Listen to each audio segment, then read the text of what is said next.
Good morning, everybody.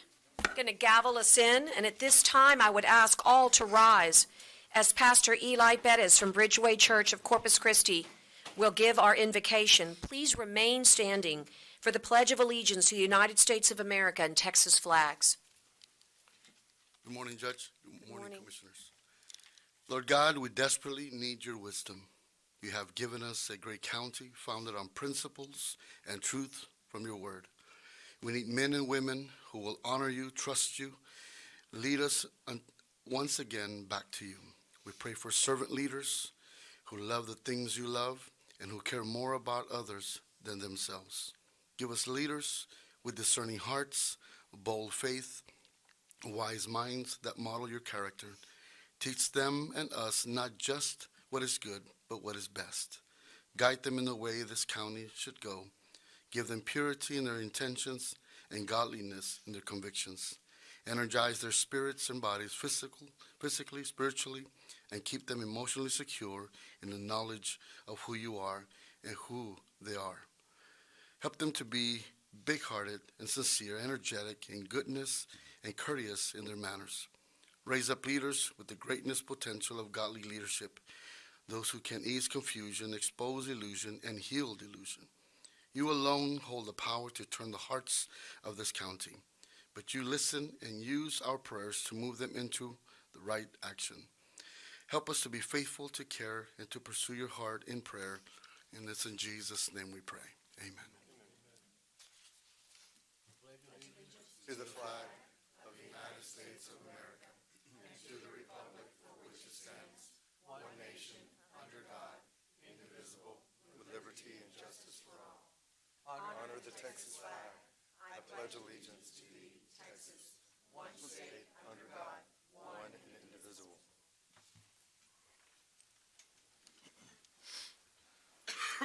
Thank you, Pastor. At this time, I will call the time. It's 9:05 a.m. for the clerk. We are in the third floor of Nueces County Courthouse, 901 North Leopard. And I do note that all commissioners are present, and therefore I do certify, Madam Clerk, that a quorum is present. And I'll like to proceed and call the safety briefing at this time. Risk Manager Timothy Everest. Morning, Judge, Commissioners, ma'am. Morning. We're meeting here today on the third floor of the Nueces County Courthouse located at 901 Leopard Street. Immediately outside, restrooms are located on the right-hand side of the third floor atrium as you exit the Commissioner's Court past the Human Resources Office. A fire extinguisher is located in the rear of the courtroom. In addition, there are 5 fire extinguishers located throughout the third floor atrium immediately outside the courtroom. An AED is also located on the right wall as you exit the courtroom between the Human Resources Office and the restrooms. Participants responsible for dialing 911 in event of emergency will be Tyner or Edward. Participants within the courtroom who are certified in CPR, Deputy Vasquez. In case of evacuation, our egress route will be down the atrium stairs immediately outside the courtroom. We will then proceed out the double doors located on the Lapine side of the courthouse and muster across the street in the parking lot. In case the need for shelter in place, we will remain in the building and await further instructions from the Nueces County Sheriff's Office. Our shared safety topics for today are nighttime driving. That concludes my safety brief. Thank you so much. And I'm also going to take this opportunity to point out that just this morning I received for the first time our safety coin. I don't know, probably the camera's not going to, but I'm going to pass it to commissioners left and right so that you can see it. I'll be issuing these coins to you, and I'll be issuing them to department heads. And I would ask and encourage that when you see somebody doing something extraordinarily wonderful in the area of safety, that you reward them with this State of Texas, County of Nueces safety coin. I love challenge coins in the military. They're quite frankly, my most treasured gifts that I have been given. And so you'll have our seal on one side, and on the back side it says for excellence and safety. So anyway, I look forward to being able to recognize people who are doing everyday things, but that are saving lives by doing them. So anyway, just to take a look, I think they're going to be helpful. Yes, ma'am. Thank you so much. At this time, commissioners, given that we have a very important recognition under G1 and 2, and given that they are students, I would like your indulgence if I advance G1 at this time. Tyner, would you assist me as we have an acknowledgement and recognition of London High School professional communication class? Judge, it's just a basic recognition to, I'd ask Ms. Hoff to come up, and I would like her to kind of tell a little bit about what the class does, and they're here today, and just wanted to recognize them, take a picture, and they're going to observe for a little while, and they're going to go around the courthouse, and Great. so if, Well, we definitely need to get them a certificate at some point. we'll do that. Okay. That sounds Welcome. fantastic. Welcome. Thank you so much, Judge and Commissioners, for allowing us to be here today. I want to thank Commissioner Chesney. He's been very supportive of our London Professional Communication class. We have been here in Commissioners Court before, and I really want to thank you because our Professional Communication class is able to see communication in action here through this body. So we want to thank you. It's a great class. It's a career and technology class. And so it includes a lot of certification, and it also includes actual practical applications in the business and community world. So thank you so much for allowing us to be here today. That's fantastic. Well, I just want to say on behalf of Commissioners Court, both, I know, left and right here, we are very happy to have you here in the courthouse today. And I think if you'll stick around just for a little bit, you'll understand the skill set that you are acquiring is absolutely essential for governance, for good policy making, and for, quite frankly, just getting along. Communication is absolutely key. Ask anybody who knows me and loves me that I use a lot of words, a lot of words. A lot of words. But words are very powerful, and words can also be hurtful. Words can inspire and they can deflate. So if you use them carefully, along with listening, I think that you will see that the skills, as your teacher has illustrated, are going to serve you so well, not only in the business and professional world, but in your interpersonal, relationships as well. So welcome. I'm very excited. I would love and be honored if we could take a picture with you and memorialize this for Facebook, Snapchat, whatever it is that you like. And we will come to you because you are such a large group. Would that be all right? Yes, ma'am. Okay. And I will do that. I will come forward. And I know he's hiding, but the truth is that you should know that it's in a very important part of our, I guess, our growing up years that we model what we see in our own families. And one of your classmates has a dad who's one of those good role models. He also happens to be a colleague and a friend, and it's Commissioner Chesney. And Joshua, wherever you are, I don't see you, which is really hard. There you are. You know, with that kind of height, you've done a really amazing job slinking in that chair. Anyway, I enjoy working with your dad, and we do a lot of communicating, sometimes at high levels of communicating, loud. But the truth is that I really value his role here, and I hope that you will use this court as a resource for your class here today, but of course in the future as well. And we welcome you, your colleagues, and your teacher. And with that, let's take a great picture. And remember, very carefully. He means the use of words, right? Whatever, I was thinking. You know what? That's a great idea. Why don't y'all bring them up in the well, and we'll stand up Tyner, yeah, there's so many of you. I am gonna move this just to give it a better.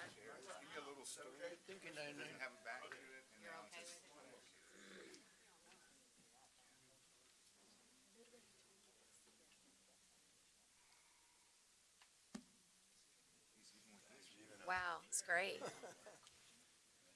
Use some stools, okay? Yeah. I know it.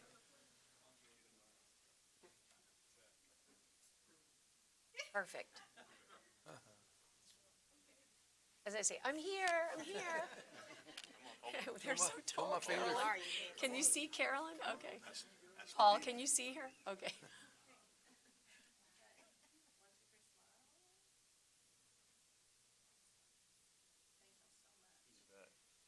Thank you. By the way, students, just so you know, Nueces County Sheriff is here with us today. Sheriff Hooper, if you'll just recognize, just You only want to say hello to him right here. Never want to say hello to him. You never want to meet him again. Just right here. Also, present today in the courtroom is District Clerk, Miss Ann Lorenzen, if you would let them know. These are elected officials, and if you stick around, I'm going to call on her next, and you're going to hear something really important about the work that she does and what she's going to ask us to do. And if it wasn't for communication, we wouldn't be able to have the conversation we're going to have. So just want you to know you have some wonderful elected officials here with you today in this courtroom. Oh, that's fantastic, fantastic. Okay, wonderful. Well, then next, I will proceed, again, in the interest of time, and give me one more moment. I just noticed that G2, and he's here, and I bet he has somewhere to be, and that is, today is bittersweet for me, because under G2, I'm here to announce that Martin Longoria, who's been our Nueces County Veteran Services Officer from November 10th, 2015, will have his last day, November 6th, 2019, which is today. And I had the opportunity to be at Veterans Roundtable yesterday, where he earned a well-deserved salute and round of applause. We're really not losing Martin. We're gaining and enhancing our relationship with the Veterans Administration. So we're losing him only to another amazing organization that interfaces very well with us here at the county and Veteran Services. But nevertheless, I won't be able to call him anymore and as easily, because he was always available to the county judge's office anytime we needed anything regarding veterans' rights, issues, paperwork, problems, opportunities, health fairs, job fairs. All you had to say is call Martin. So all I can say is thank you, Martin, for making the transition for myself as the new county judge so easy. Thank you for the service that you gave our country as we embark on a very important weekend, Veterans Day. I personally will be thinking of you, your family, the sacrifices that you've made, and quite frankly, I know that you will continue with the Mayor's Committee on Veterans Affairs, and so I plan to see you at all of the good events that we have for the calendar years ahead of us. But Martin, I know I want to yield to my colleagues, but again, such a heartfelt thank you. Congratulations on your new opportunity that comes once in a lifetime. I know I've never served, Martin, but I would like to stand and honor you. And if I had put the uniform on, I promise you, I would salute you. So I want to stand and thank you.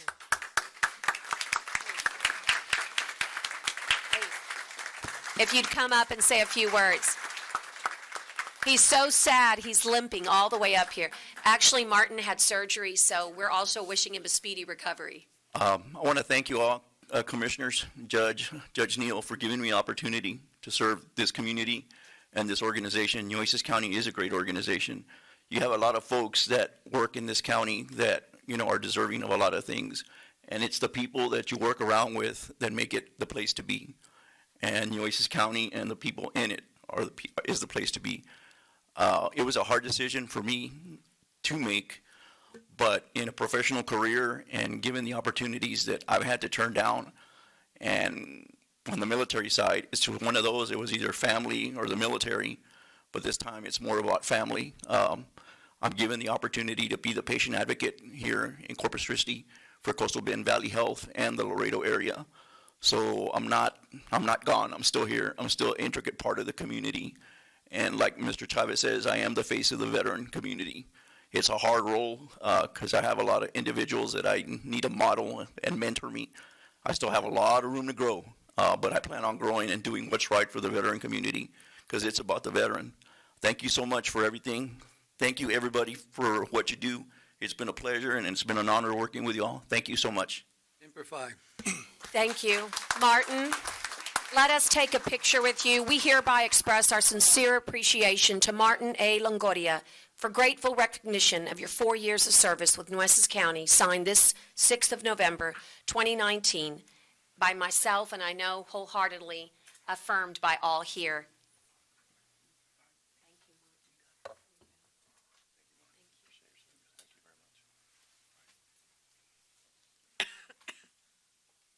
Marines next to each other. Marines, I can't separate Marines.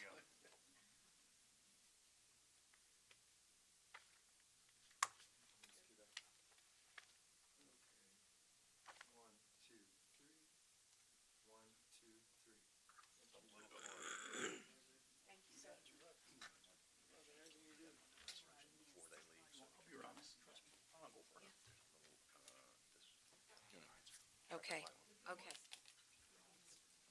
Martin's too humble, but his work isn't quite done. He'll be in charge of the stand down this week, tomorrow, well, Friday, yes, so Friday. And that's our effort to help homeless veterans in our community. And because he will be on duty, I will tell you that he will also be too humble to tell you, but thanks to Julie Guerra from HR and his office and his hard work, we're going to be honoring all Nueces County employees that are veterans on Friday at the Richard Portrait Fairgrounds in the exhibit hall at noon with a very special lunch that's been underwritten. And I think these are the types of programs that were indicative of Martin's service here. So even though you won't be with us on Friday, Martin, we'll be recognizing your office and your staff. And so, thank you. Okay, we have a request, and that's so that you guys can kind of continue to see the process here in Commissioner's Court as communication students, and that is that I'm moving backwards now. F1 is to encourage TxDOT.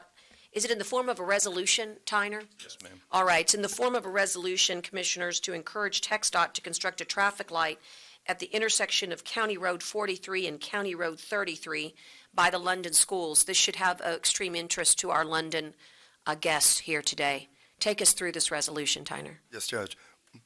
This is encouraging Texas Department of Transportation to install a traffic light at FM 43 and County Road 33.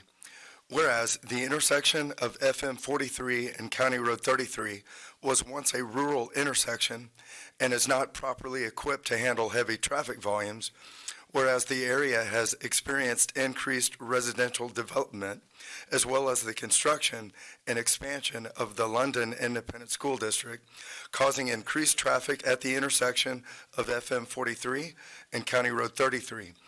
Whereas the Texas Department of Transportation has implemented traffic safety measurements, such as lowering the speed limit and providing a flashing light during school hours. Despite these efforts, the intersection of FM 43 and CR 33 continues to experience a rise in automobile and pedestrian accidents. Whereas Commissioner Brent Chesney, Nueces County Public Works staff, and London ISD officials met with Texas Department of Transportation earlier this year to voice concerns about the increased number of accidents, whereas significant additional development in the form of 2 major housing developments is planned, further increasing traffic flow and congestion at and around the intersection of FM 43 and County Road 33. Whereas further action is needed from TxDOT in the form of a traffic signal at the intersection of FM 43 and CR 33 to manage traffic volume and prevent additional automobile and pedestrian accidents. Now therefore be it that the Commissioners Court of Nueces County hereby encourages the Texas Department of Transportation to install a traffic signal at the intersection of FM 43 and County Road 33 by the London School District to enhance automobile and pedestrian safety in the area. So moved, and just a little discussion. Yes, I have a motion and a second, and I'll call for discussion. Judge, thank you. Just as a little bit of background on this for not only the students, but for the court, this area, as everyone is aware, has seen significant growth. The way TxDOT works is they have what are called warrants, and one or more of their warrants have to be met for a traffic light to be installed. We did a traffic study in that area, and the warrants currently are not met, but we are trying to get them to be a little proactive, because we know they will be met very quickly with the incredible amount of development that's fixing to happen in that area. TxDOT's been very kind to meet with us. We've had some good success. We were able to get the traffic, the speed limits down, the flashing lights put in. So they've worked with us on that. But they say, according to their rules, they can't do anything. I have recently also sent a letter regarding this that I will follow up with to both of our state reps and our state senator, asking them to please involve themselves with TxDOT to say, hey, look, we know this is coming. It may not be here now, but why do we want to wait until someone has a bad injury or accident when we are 100% certain that this development is coming.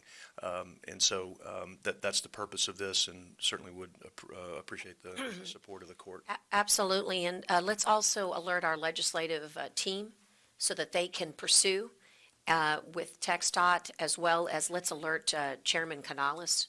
I'll send the letter send it that to- I sent to the legislators and a copy of this Yes. resolution. That's a great idea. Absolutely, and then tomorrow afternoon, I'm afraid we're going to be at IB McGee, but nevertheless, I'll send an email. We need to send this resolution to the MPO, and let's get maybe MPO also to send a joint resolution. Good idea. Okay, is there any more discussion with regards to this resolution? Hearing none, all those in favor signify by saying aye. Aye. Aye, pose same sign. Thank you. Okay, now, we have the opportunity to go into public hearing, and I always look for a little guidance. Lauda, if you don't mind, do I need to gavel us out, bring us back in? All right, so for the clerk's purpose, I gavelled out at 9:23 a.m. and now bring us into a public hearing. Nueces County Commissioners Court is conducting this public hearing pursuant to Texas Government Code Section 51.305 for the purposes of consideration of a plan for the preservation and restoration of the Nueces County District Clerk's Court Records Archives.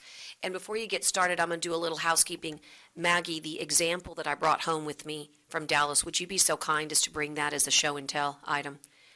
I've got something I picked up in Dallas that I think you'll like. I recognize Ann Lorenzen, District Clerk. Thank you. Judge, in the way of background, this Yes. was posted in the newspaper in accordance with the government code, in accordance with the law, and has the publisher's affidavit of that posting in the newspaper, just Right. for your information. Right. I appreciate that, and we'll take judicial notice of it and make sure it's part of the permanent record. Okay. Thank you. While we're waiting for Yes. what you brought out, Yes. I just wanted to make a statement. We're talking about archives, and for you young people, archives are really old paper, really old documents. I'm looking at the archives from sovereignty to today. And one of the things that I have found that is so exciting about archives is it's all about people's lives.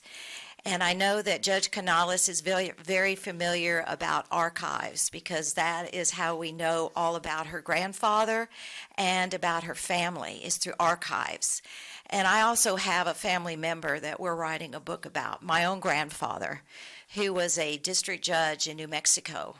And he presided over the Villistas trial when Pancho Villa tried to come into Columbus, New Mexico, and take over that town. And he was selected to be that judge to preside over that matter. That is a good Hollywood A movie. lot, yes.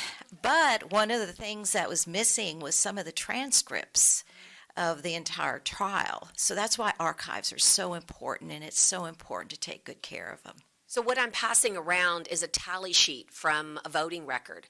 And what you see on top is a record that cannot be really, it's just not legible. The paper is most likely very old. And in fact, if you all will tell me, I believe it dates back to the 1800s.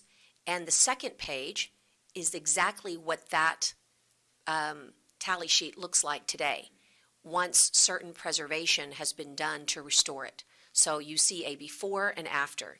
And can you imagine how important that is when you're needing to see documents here in South Texas, right? And all our title, all the lands we have go back all the way to the Spanish crown. So this was an example that was given to me is, well, what can you really do once something is disintegrated or something is really impossible to read? And when I was given that, I had to make a photocopy because I couldn't believe my eyes that that could possibly be the same document. That was an eye-opener for me. And another one was knowing how much we destroy the document and not realizing that ink and masking tape and our fingers and all of that eventually deteriorate our documents. So that's why I'm here today, is because I want to get the archive preservation fund going, and I, according to section according to section 51.305, I need to present to Commissioners Court an overall archive plan. And so I'd like to go over that with you quickly. I know you all can read, but I'm going to go ahead and read through it anyway. First of all, I need to establish that the district clerk has authority over the court records. And my authority extends to the 8 district courts, the 5 county courts, and also the 4D court. And my responsibilities, my authority is all in the Texas Government Code, Section 51, and also laid out in the Texas Constitution, which I did not add, but I am also called the custodian of records in the Texas Constitution. My authority to collect the fee back on August the 28th at your meeting, I was excited that you agreed to adopt the $10 fee that I can charge on civil, probate, and family pleadings that come through my office. And so that is the authority that I have to collect the fee. And as soon as this plan is approved by Commissioners Court, I will be able to begin collecting that fee. So I'm very excited about that. The purpose of this plan is to focus on the preservation of historical court records, utilizing available funds to manage, archive, preserve, and restore court documents and volumes starting at sovereignty of Nueces County and progressing forward as funds are available. Now, I can archive only as I gather these funds, and I can promise you that I will be doing that for, I hope, a long time.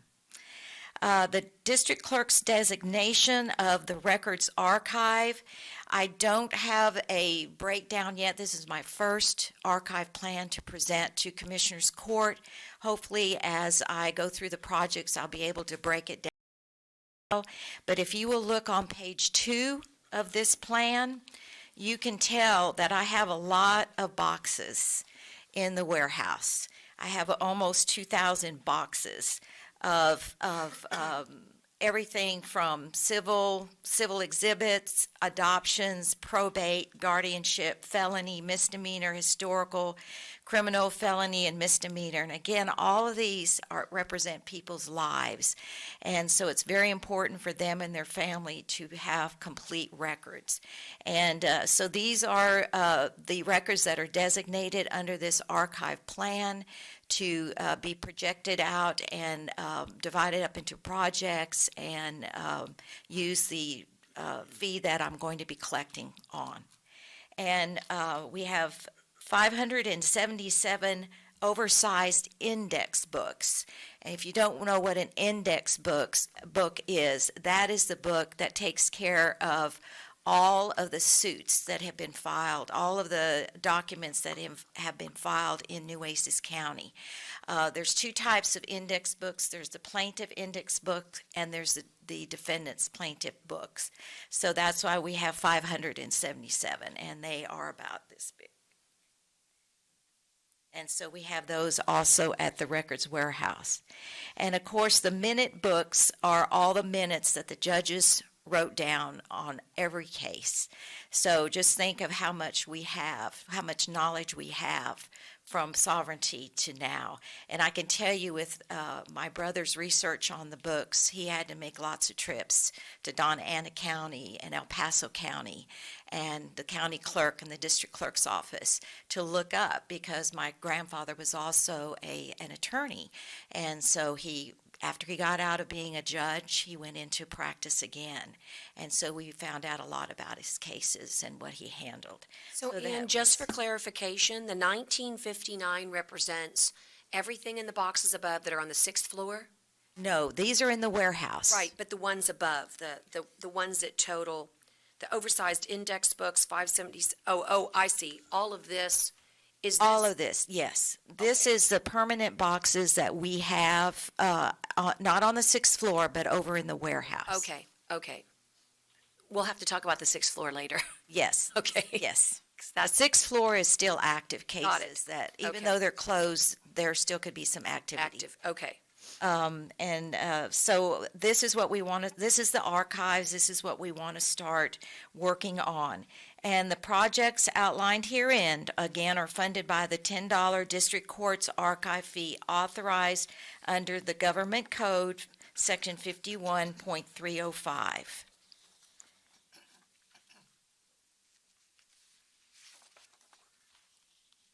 Okay, we are estimating in the district clerk's office that we take in about 9,500 civil, family, and probate filings per year. And at an estimated $10 per filing, that should give us about close to $190,000 in a budgeted year. So we can take that money and start looking at the projects and estimating how much of those funds we can start using and start the process in archiving these records. And as we have the projects and as we go along, we will come back to Commissioners Court and we will ask permission to go on further with the projects. So we're not just doing this on our own. We are involving Commissioners Court as well.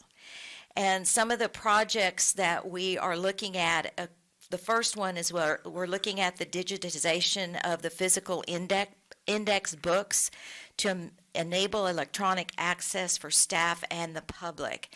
Our staff doesn't have the time to go over to the warehouse. They need to be able to go online. The public are looking for records. They're looking for a lot of things. We want them to be able to just go online and find the case and then be able to get that case. A good example that you gave to me that the commissioners might enjoy hearing about is the Selena case. Yes. You might share with them how many requests you get for.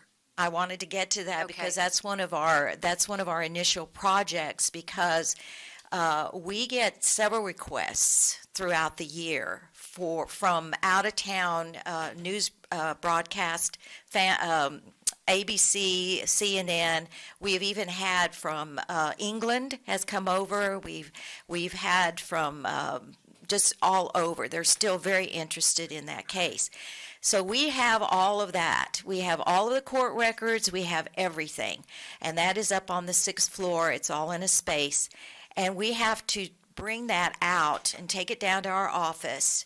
We have to get a sheriff's deputy because we don't want anything to walk off. And so we need to have security, and we have to watch as they go through everything and write their notes. And that's a lot of bringing up, taking down, handling, and it's deteriorating the records.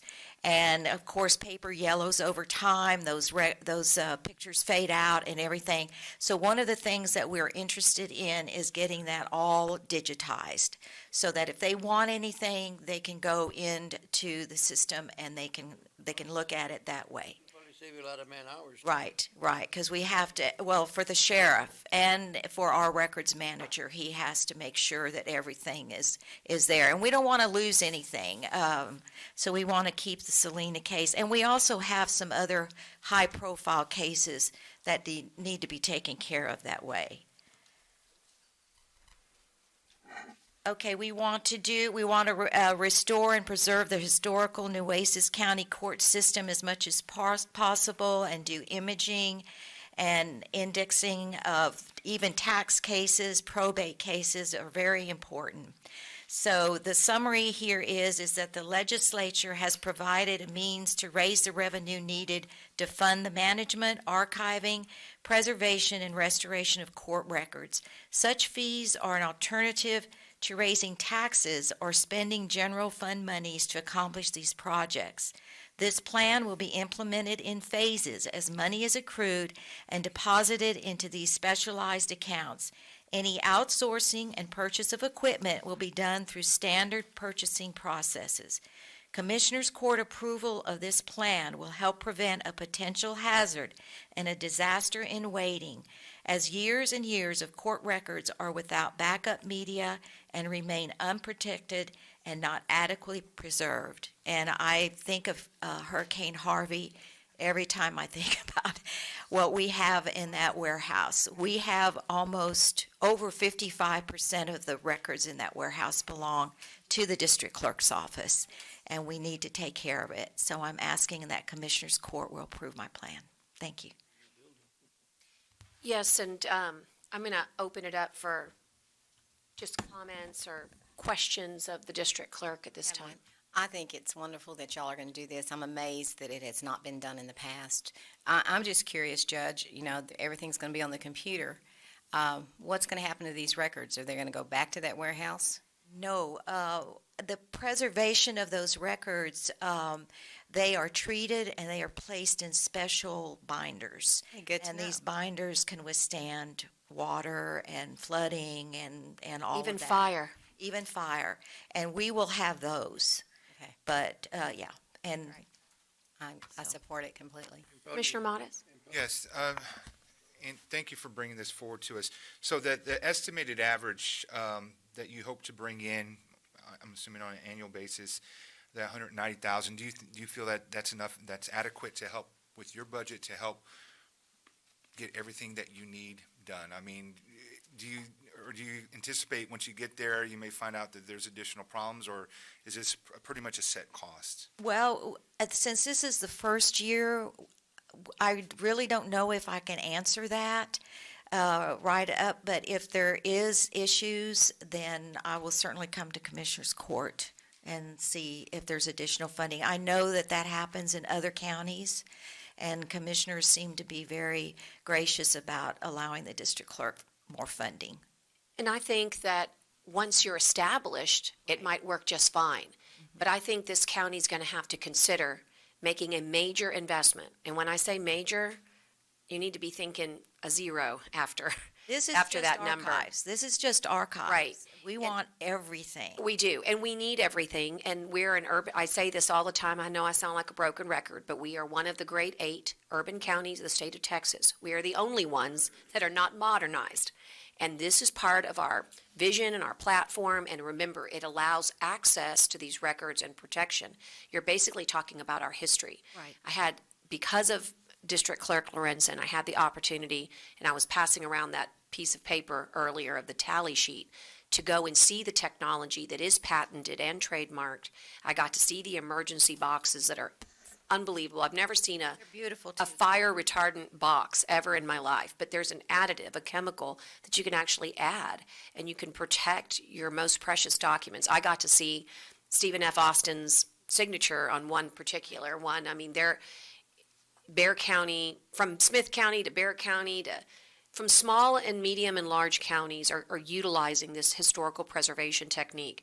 The only part that I need to get you all kind of thinking about is that we're late to the party. So I think these dollars are going to be excellent for maintenance, but they're not going to be anywhere adequate to get us up, really, yes. I mean, just up to where we need to be. So they're going to put a priority, clerk's office is going to put a priority list. Yes. One thing you need to know is we have invited, with no commitment and no cost to us, this company that's already working with our county clerk, CoFile, out of Dallas, Texas, to come and give us a free assessment of what they think, is in peril. But I can tell you that you're absolutely right. We need to talk about a new location for records management, a warehouse. We need to talk about this upgrade. And then once we know the assessment results, we'll be able to figure out what our investment should be Yes. had at. But the good news for us is that I'm looking at bond counsel, I'm looking at underwriters, I'm looking at, well, not really underwriters, but I'm looking at our financial advisors. And because of their wisdom and our good thinking ahead, we do have the dollars to take care of the investments. When we talk about infrastructure, it's not just brick and mortar. Sometimes it's IT, sometimes it's the modernization and digitization. And so I'm really excited about this project, and I think that it will be a turning point for our courthouse I think so. and the way people will look at this courthouse. It's exciting. Commissioners, No, I agree. I mean, I think we're way behind. We're way behind. we're going to catch up. But we're gonna catch up, even if we catch up slowly, but we're gonna catch up. And I think that at one point, we probably need to put in invest the money just to move it a little faster and then see what happens down the road, how much money comes in. Well, we're ready. Maybe you won't need that money down the road, but maybe you will. But not only that, we need to get rid of the old warehouse building also and get a new building. Well, it leaks, and I've had some files Yeah. damaged. You can't tell the I think someday we need to signature, start so looking we need, pretty close, Judge, and, sure do. Right. That's why I passed that sheet around. It's amazing what they can lift up. So even the most damaged Right. of documents can be taken care of carefully. So it's our history, as I said. And of course, the county clerk already has this experience with this particular company. So it's not just coming from a place of awe and wonder of what I saw, but the experience of what has already been done here in our courthouse. Well, Jim Wells County has it, Yes, Clayburgh County has it, San Patricio has know, it. it breaks and my heart. We don't have it. we're going to get it. Just needed a plan. We need to be Just modern. needed a plan. Right. Well, so at this point, there's no action at this time. This was public hearing, but I do believe that you've heard the will. Commissioner Chesney, would it also be your belief that we Yes, can ma'am. have this on an agenda? Yes, ma'am. So I think that you're hearing the will, court manager, to make sure that this is an agenda item that gets brought forth. For A1. Got it. Oh, we can actually vote, that's right, and it's under the regular. Okay. All right, thank you. Thank you, Judge. Thank you so much. Edward, would you be so good as to bring forth the, oh, wait, I've got board appointments at the very bottom. Yeah, I've got a board appointment. I need to gavel us out of the public hearing at 9:44 a.m. Gavel us back in, 9:44.5 a.m. And at this time, I'll move to H1, and there are two received letters of interest from two incumbents, Kenneth Shores and Robert Gonzalez of the Nueces County Airport Advisory. Do I have a motion? So moved. And got a motion and a second. All those in favor of accepting those letters of interest signify by saying aye. Aye. Aye, pose same sign. Now I'll move to Edward and public comment.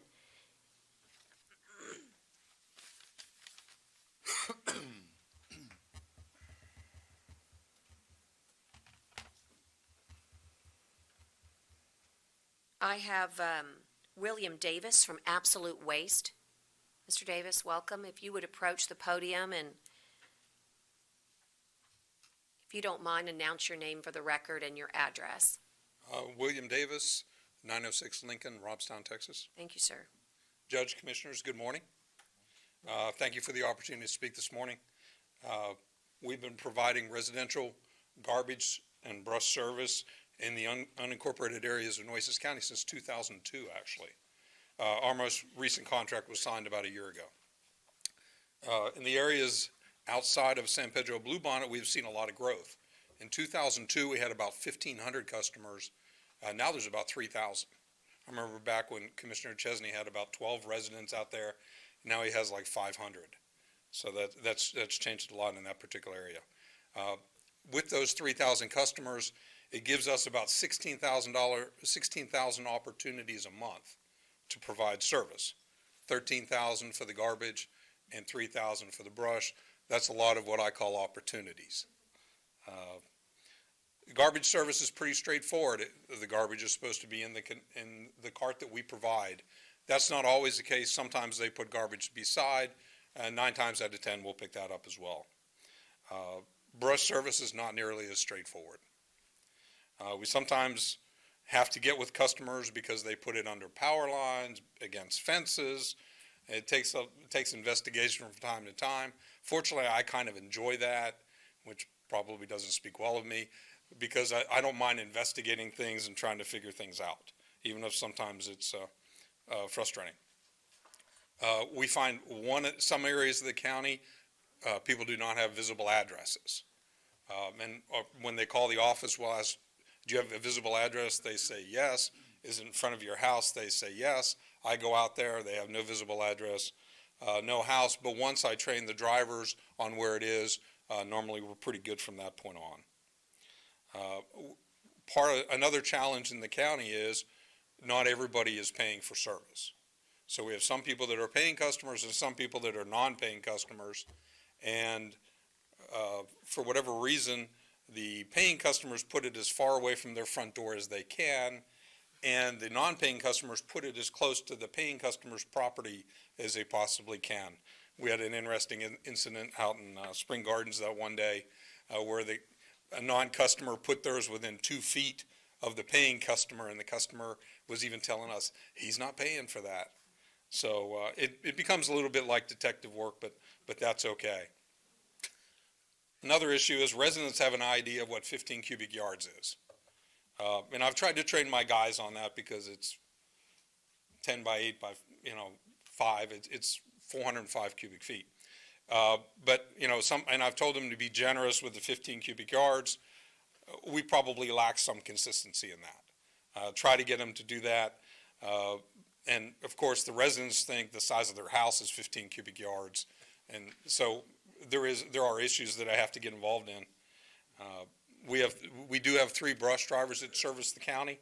One has primary responsibility, but there are some areas where the other 2 guys will pitch in. And we're pretty organized about it. I guess that's back to my public accounting days, but we have route sheets where they write down the volumes when they pick up brush, and then they have sign-off sheets where they have to put down the date and they have to initial when they've completed a street. And to aid with that, we also have computer tracking on the trucks, which is very helpful as well.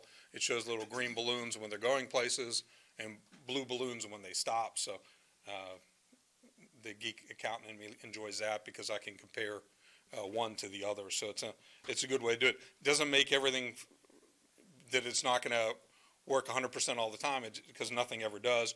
You have people, you have machines, that doesn't always work. So I encourage them not to be in a big hurry, but people are people. One thing about brush I'll just mention, you can never really get ahead. You have to stay current. You get behind, people get upset with you. You can't go ahead because we have a schedule that we're on.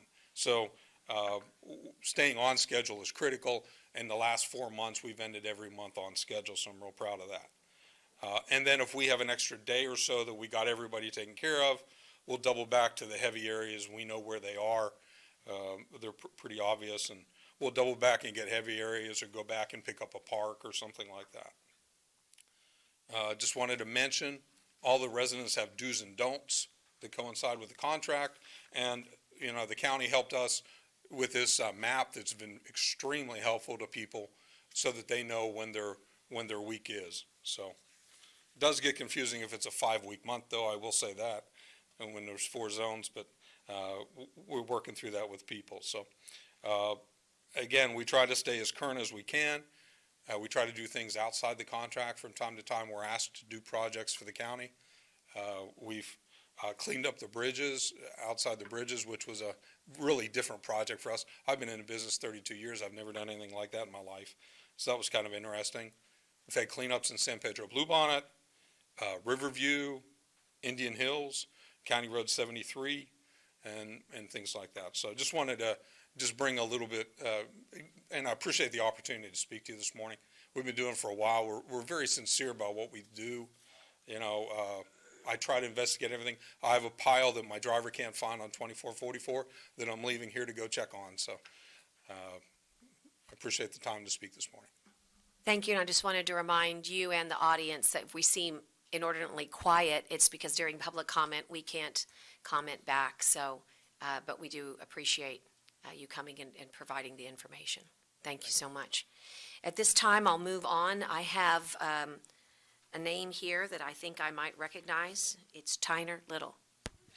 If I may, from right here, Judge. Absolutely. Real quickly, last Wednesday, and you probably can't tell by the sound of my voice, but I barely made it through Commissioner's Court with deep lungs and sinus and everything, and this is going somewhere, I promise. And Telling us you infected us all? No. Where it's going. And so I frankly was having a very difficult time, and I had not missed any time yet, but I went home, and as I do on a daily basis, I go through the mail, and I almost threw something away. And I took a second look at it. It was all colorful and purple and stuff like that, and it was called Teledoc. And I go, you know what? I think I've heard of this.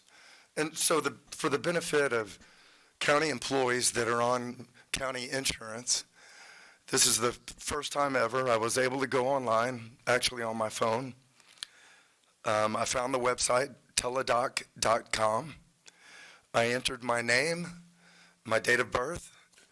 I hit continue, and it said, I found your benefits. I took the time to fill out my medical history. I gave my treating physician, who is a doctor of osteopathy, a DO. I gave a contact number. I picked a pharmacy that I use. It searched for it, and it found it. Is this it? HEB number 7? I said yes. And it said, would you like to request or schedule a visit with a doctor? And then the other alternative was request a visit now. And I clicked to request a visit now. In less than 5 minutes, my phone rang. And it was Dr. Youssef. And I had put my symptoms in the comments, and within a matter of a couple of minutes of talking to me, he said, I'm going to prescribe you a steroid.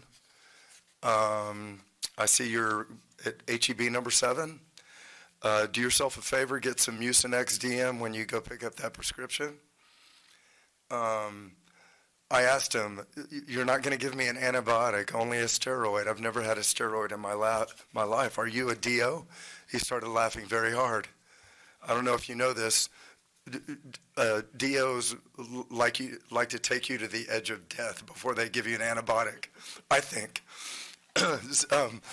Excuse me, but I hope my doctor forgives me. Please forgive me, all the DOs out there.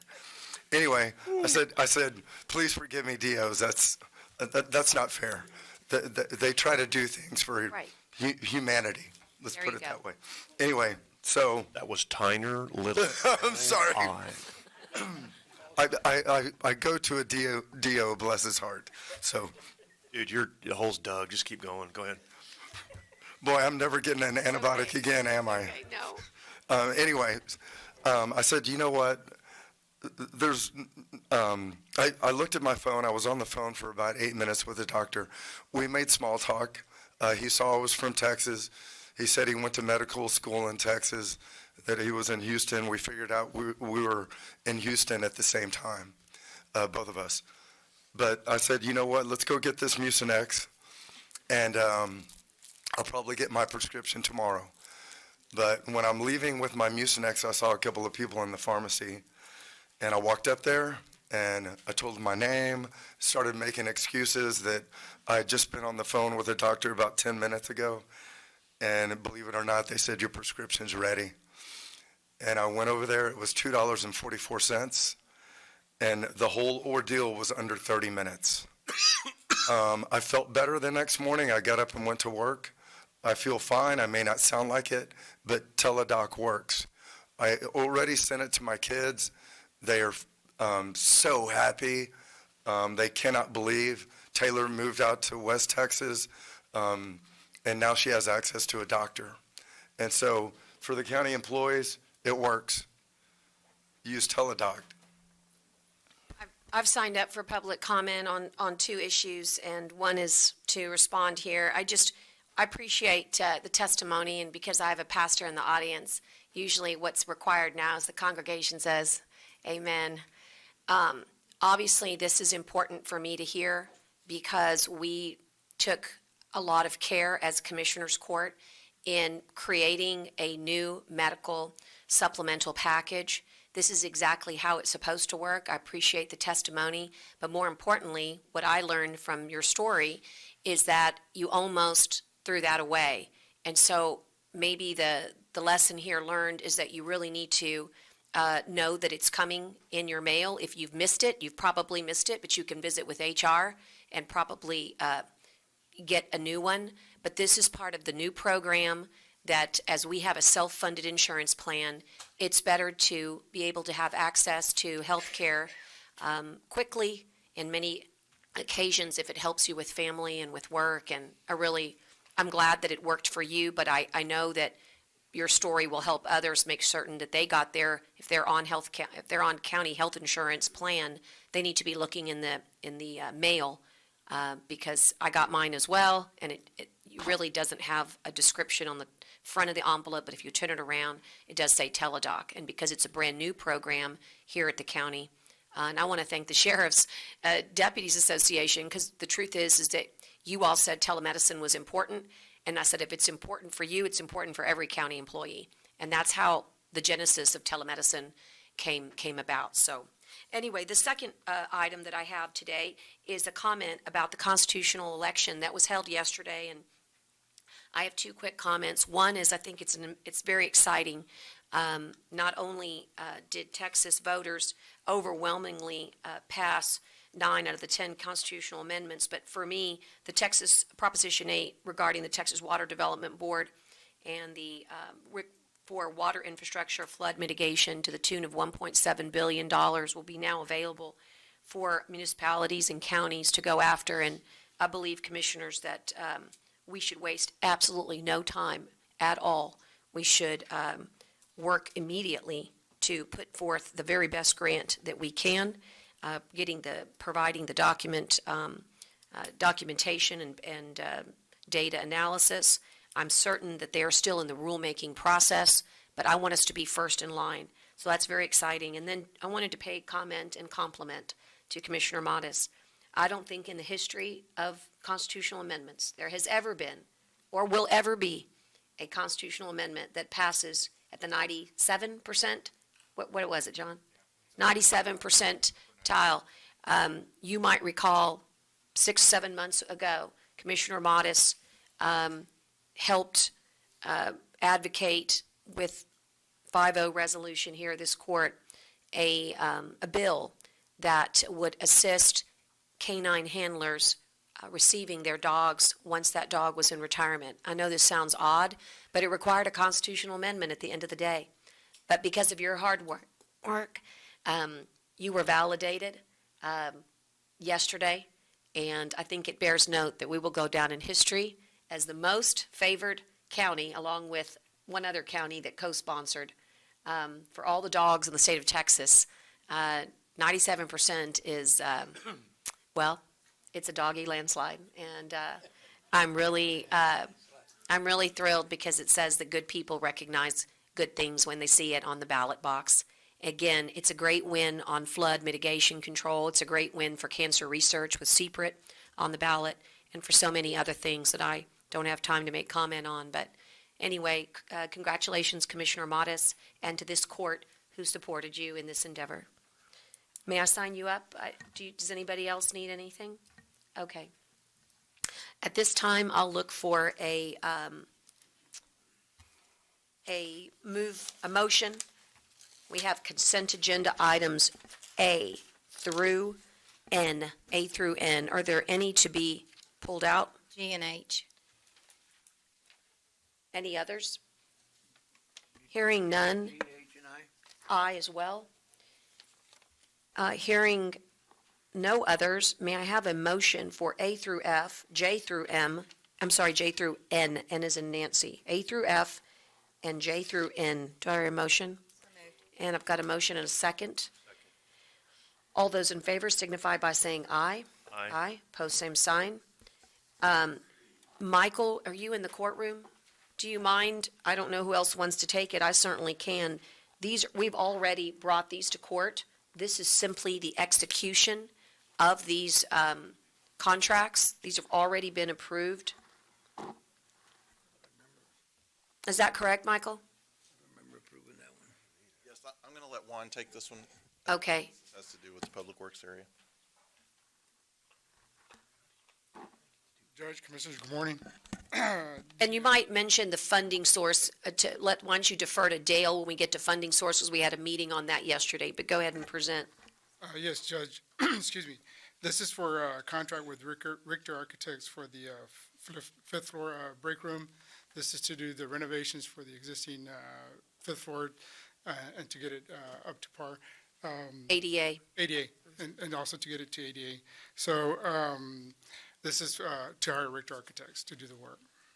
Judge, may I ask a question? Yes. I support doing this room, totally. My concern was this, when I saw the 18,000, this is not for plans, tell me what that's for. It's for contract documents, Commissioner. It's to prepare the plans and specifications for the facility.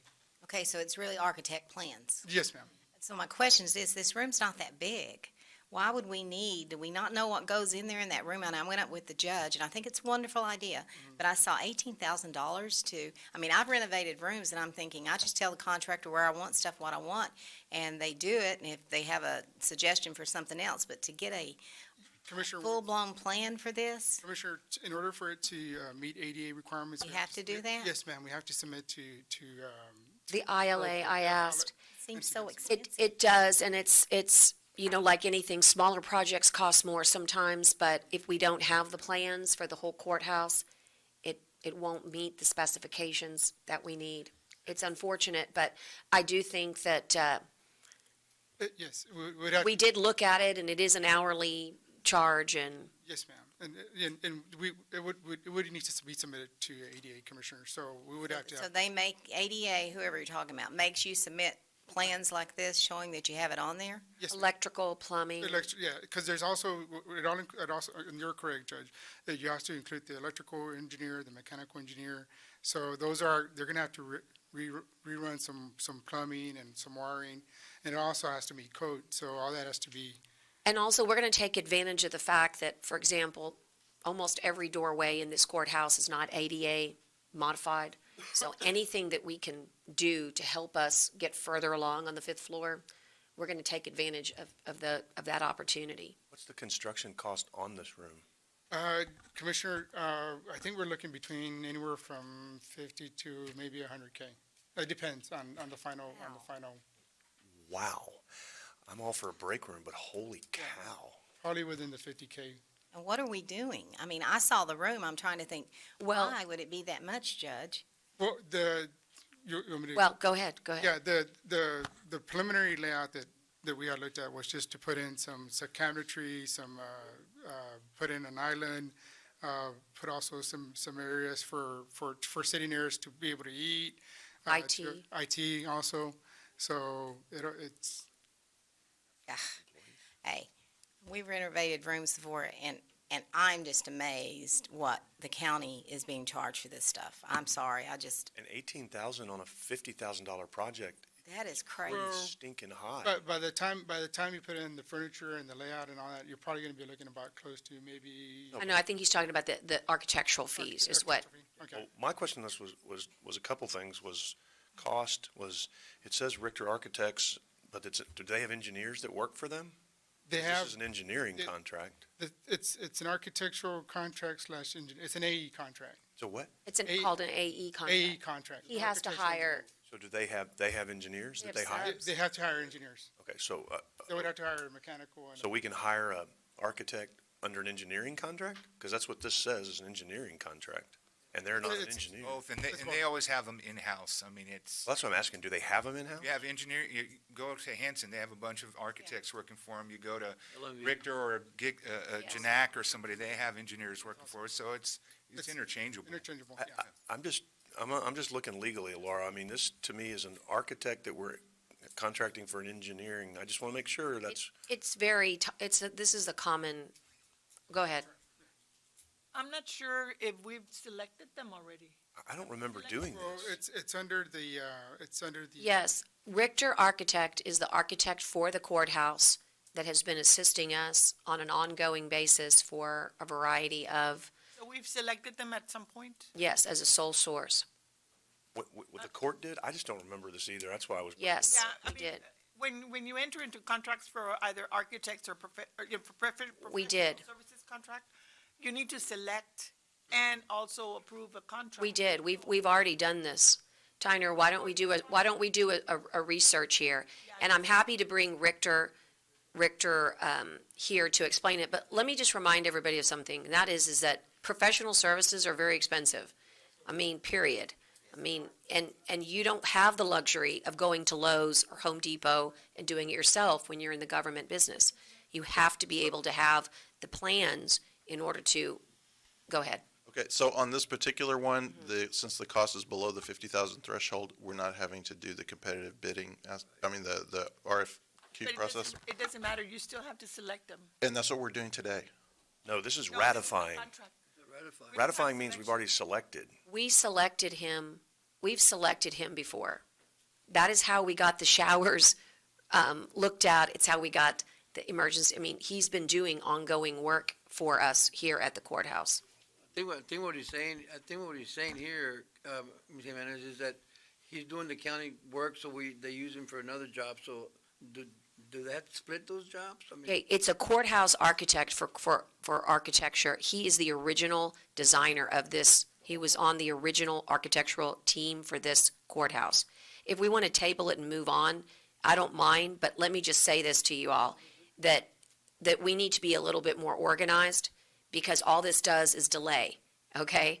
And why don't you have in your packet the information that you need, but Richter Architect has come before us before, But have and we've talked about this break room in here, is what you're saying, Judge? Because yes, we've Yeah. talked about. I'm going to have to research that. I don't. we've talked about architectural needs for this courthouse. So anytime, you're not going to have 10 architects working in this courthouse. We have one architect working on architectural plans inside this courthouse for right now, and that's David Richter, approved by this court. But Judge, I don't remember us ever talking about spending $100,000. We have it, and just so you know, forgive me, but Juan is making a speculation. Or 50,000. No, I don't remember. We have talked about 50,000. We have. Correct. We absolutely have.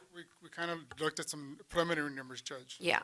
And We have. We said that we thought we could do it for 50,000, but you're not going to know how much it's going to cost you until you get plans. I agree with that. So all I'm asking is can someone, and I'm fine tabling it. And you have to tell him, hey, look, we only want to spend this much. But let me go back here. We have over 700 people that are a part of our courthouse, all right? We run a $112 million budget. I am sorry, but I will be on the side of our employees every single day on a 0.001% of our budget. We do not have adequate places in this courthouse to be able to have the types of amenities that most workplaces have. If you want to make certain that people are valued, these are the types of things that are important to them. If you don't like that architects are expensive, I can't help it. They are. They are extreme. That's why they go to school for 6 years plus college. Let's look at it again. But I will tell you, I want it back on. I'd like to table it to November 20th. You can bring Richter here. But let's get organized. If there was a problem with this contract, I don't want hearing about it and wasting 15 minutes. It should have been red flagged earlier. And in my opinion, the architectural contract, he's already part of this. He is the architect for the courthouse, and he's submitting a bill, a proposed bill, right, proposed work order, to work on a project that all of us already talked about and agreed to. And Judge, I agree with you, Judge. I think, we do need something for the employees and. But, guys, And I know there's a lot of costs involved, and I agree, and now, and we seen it for the last week when we sit here and argue, the small things cost money, At one point, we have to spend that money, but you want something nice for the employees. But I just want to make sure that we're in the right track with this thing. I understand, and I'm happy to have him come back and talk about this. Hold on, looks like we have comments. Judge, I'd like to kind of be able to finish what I was trying to say earlier, if I can, please. What I'm trying to say is I would like to see where we've voted to approve, because when we ratify something, that means it's already been done. So I would like to see where we voted to approve the expense on this break room. We may have talked about a break room, and I don't remember voting on an amount of money, which was how we normally do things. We don't do it in. That's what this item is about. No, this is ratifying. When you ratify, the word ratify means it's already been done and someone's already, and we're ratifying it means it's already been agreed to. I'm saying, I don't remember when we agreed to this. I could be wrong. Someone can remind me of this. I believe we need to have a break room, but I certainly don't believe we need to spend $100,000 on a break room. And if this is a $100,000 break room with plans and costs and everything else, I do have a problem with that, because that's not small money. I don't care what percentage that is. I don't believe you need to build a $100,000 break room, and maybe it's not 100. But if it's 18,000 just for the plans, then I got to figure it's going to be another 50 to 75 for the break room.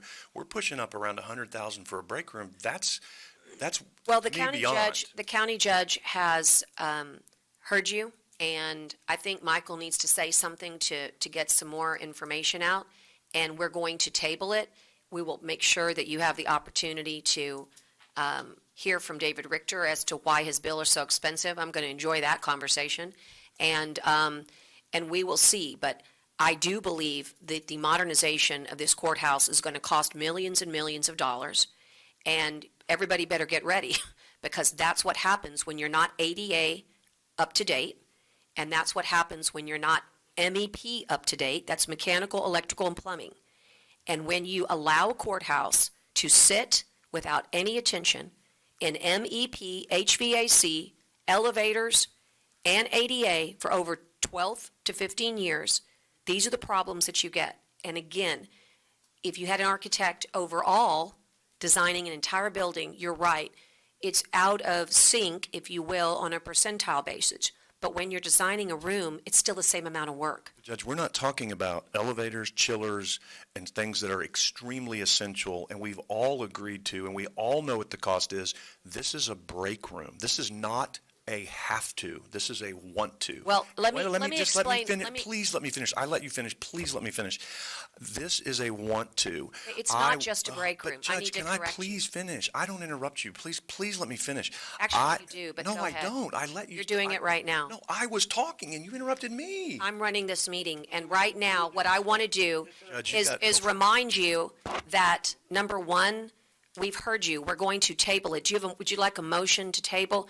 The reason Kathy's standing up is because it's not just a break room. If you would have remembered the conversation that we had before, but it's not important right now because I want to get you the documentation that nobody can seem to remember, is that we had a very important conversation about how this fifth floor was going to be used as a, let me finish, as a emergency, part of our emergency management office. We had no place on the fifth floor to accommodate our folks during Hurricane Harvey for eating adequately or sleeping adequately. This is an opportunity to have a room that's dedicated both to emergency management in times of crisis and an opportunity for employees. We had this discussion before, but nevertheless, we'll bring it back again. Judge, I'd like to just make a motion, we approve it now. I mean, can we do that? You know, I really don't mind. It's it's irritating, but I don't mind. I mean, let's get them the information that they need. I really don't. I Good. appreciate your support, but I really don't mind. Let's get the architect. May I make a comment? Sure. I want it understood, and Commissioner Chesney, I'm going to speak for him, because neither one of us are against the break room.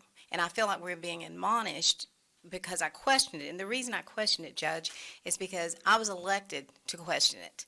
On when you have a high price like that, I was trying to get information, and I think that the public needs to hear it and find out what the costs are. So I think we definitely needed to question it. I don't remember us approving it, but I remember us talking about it.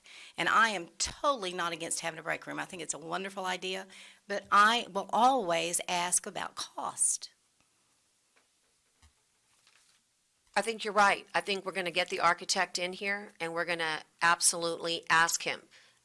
The importance here is that you could not have approved something that just came to us for the very first time. As the architect, he's bringing forth almost like a work order under, in a way, a master agreement to be the architect of this building. The reason you don't recall the 18,000 is because this is the first time you've seen it. That's why it's important to have him come and explain it if you have questions. And also, just, again, I understand we want to table it and we'll come back with further information to make sure everything's really clear. But we're talking about a purchase that's less than $25,000, which you would normally would not see. It would come through the regular purchase order process, and then the court would approve it through that process.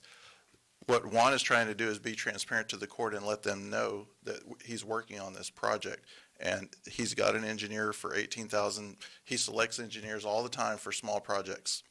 Yeah, as a matter of fact, This is a routine thing. It's just it's a specific area that we all have a lot of interest in. I understand that. well, and you're about to prevent the next one, which is a $21,000 bill for the same architect to do an evidence room that's also very, very small. So I think if you're going to have problems on a square footage basis, I can tell you that the fifth floor is at least twice as large in square footage And part of- as the evidence room, and that's 21,000 versus 18,000. So Part of what this court did when y'all extended our amount to get under the purchases between $25,000 and $50,000 was for this very type of thing, so that we wouldn't spend a lot of time in court on these type of issues, and y'all could spend time on the ones that are more dollar impact to the county. I was gonna mention that, we just went through this about changing it, because we wouldn't have to go through all this process. It goes just to consent items. So I make a motion that we approve this. $18,000 is way under 25,000. Well, as a citizen, I would want to know what y'all call small impact. To me, that's a large impact to the county. I know we've got a lot to do, but I appreciate that we got to And get what, the price today. and what y'all are approving today is the architect services. When he comes back with a plan to build, if that cost goes above 50, we'll be right back in front of you, because we're gonna have to bid that out.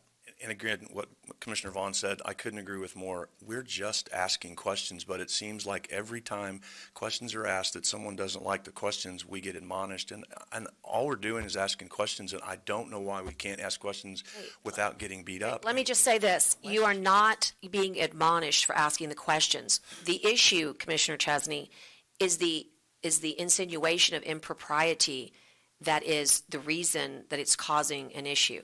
Judge, We once have again, this I don't court. insinuate. I've not insinuated anything. I said I don't remember. You take everything. No, I think you take said that everything- $100,000 was inappropriate.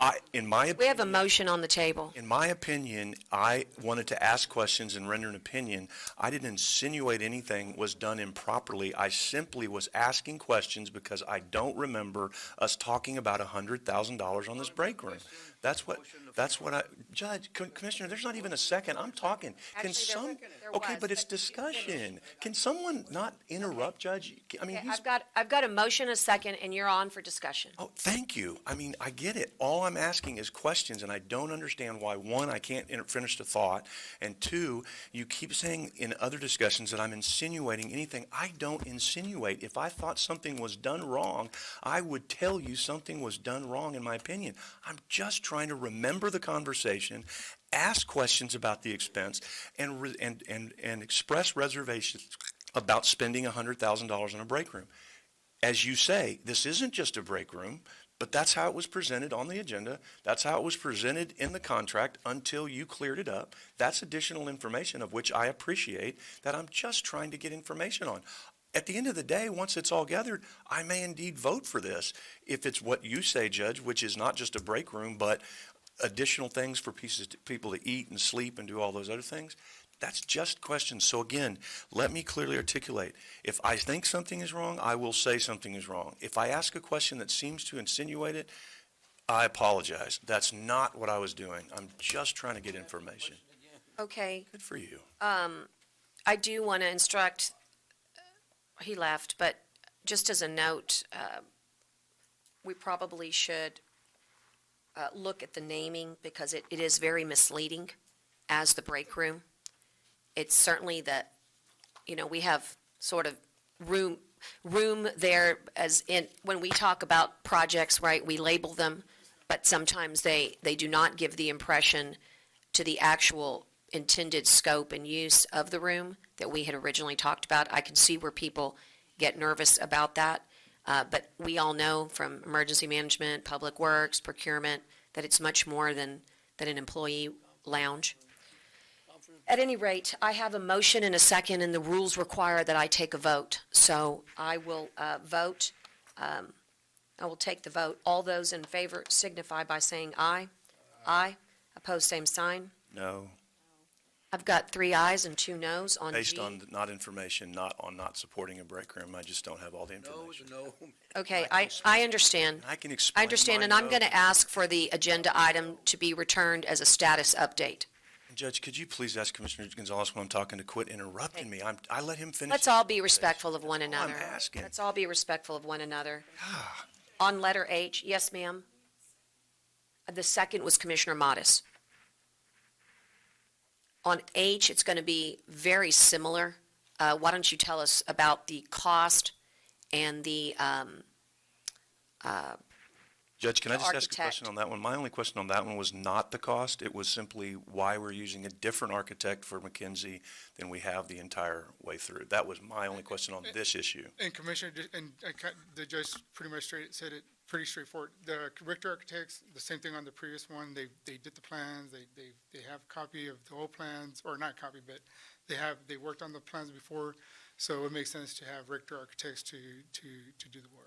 Because they've done this work before on. Yeah, this yes, sir, yes, sir, particular and thing? they have the expertise of doing the evidence room. Because so this is not, like, we have the other architects that have done the McKinsey Annex, but these people have worked on this project before? On these type of evidence rooms, yes, sir. Okay. We still have That was- Turner Ramirez for the. For the annex, that's correct. Yes, sir, this is separate. And we should have identified before, because it's important, the funding source. I never let Dale speak. I'm sorry, Dale. Would you identify the funding source for the commissioners on this item? Well, for both of these, for the fifth floor, we're going to be using a 2015 COs until we have the total cost of balances. We don't have a budget set up for it. We have funds in that particular CO to be able to reallocate to the particular issue. The one for the evidence room will be out of the 16 COs. We also have the funds available for that, and once I know the total cost of that, we'll bring a budget change order for your approval. I have one question only for the sheriff. If you don't mind, Sheriff? And, well, If you'll recall, while the sheriff's coming up, this is to make certain that wet evidence can be protected. and you and I talked about this, and the number is right, when you and I talked about it, about 21,000, whatever it was.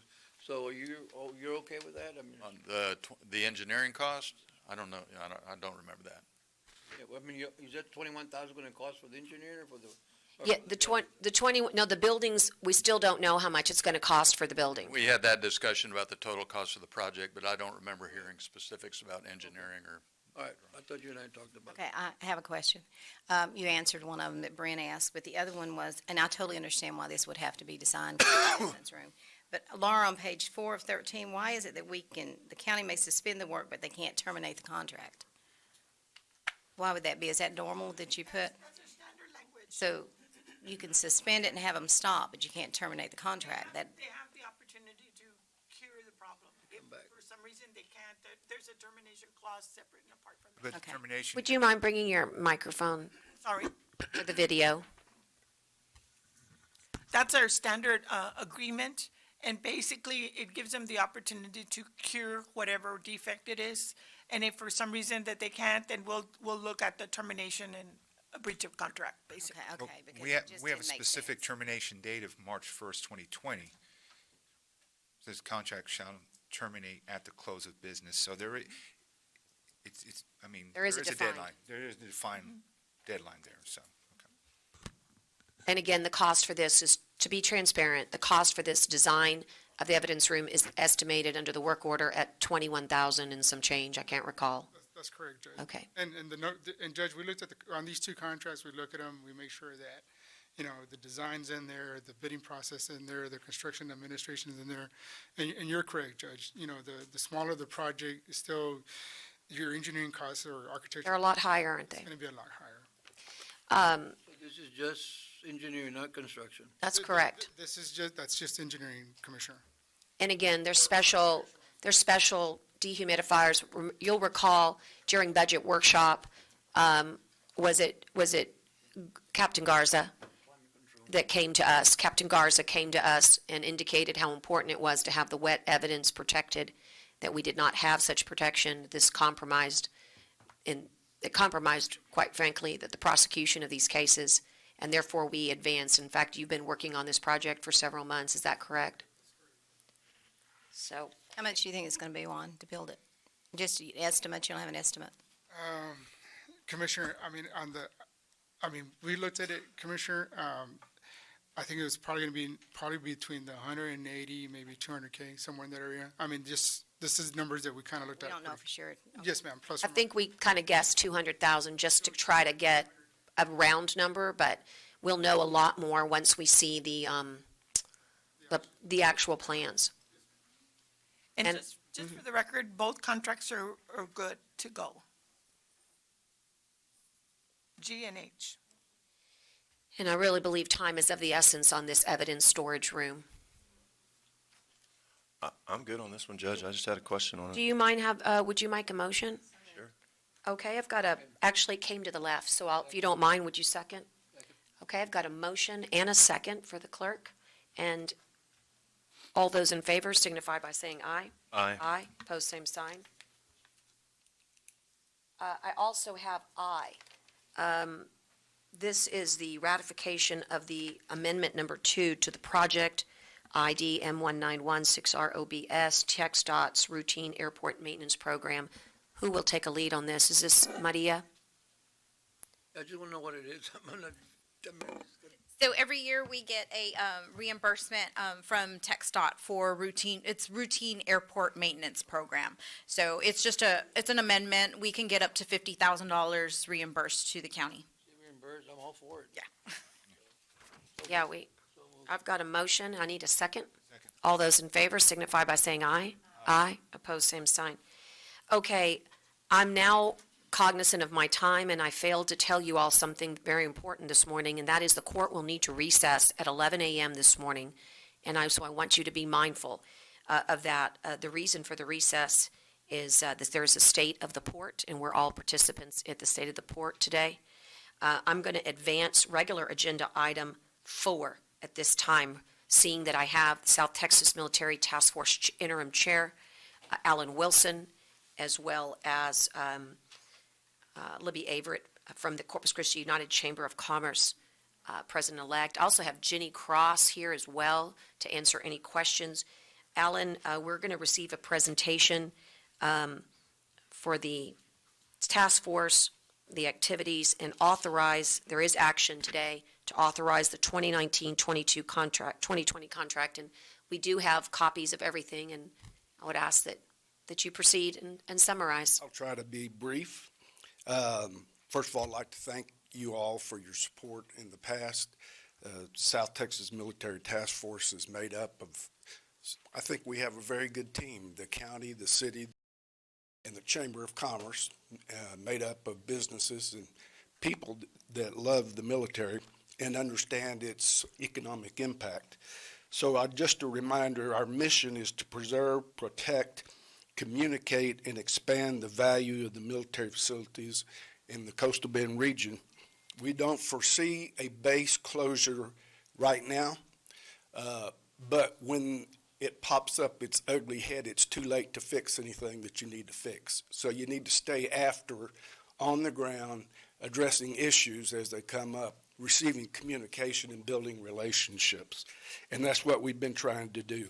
Encroachment issues continue to be probably the biggest issue for us.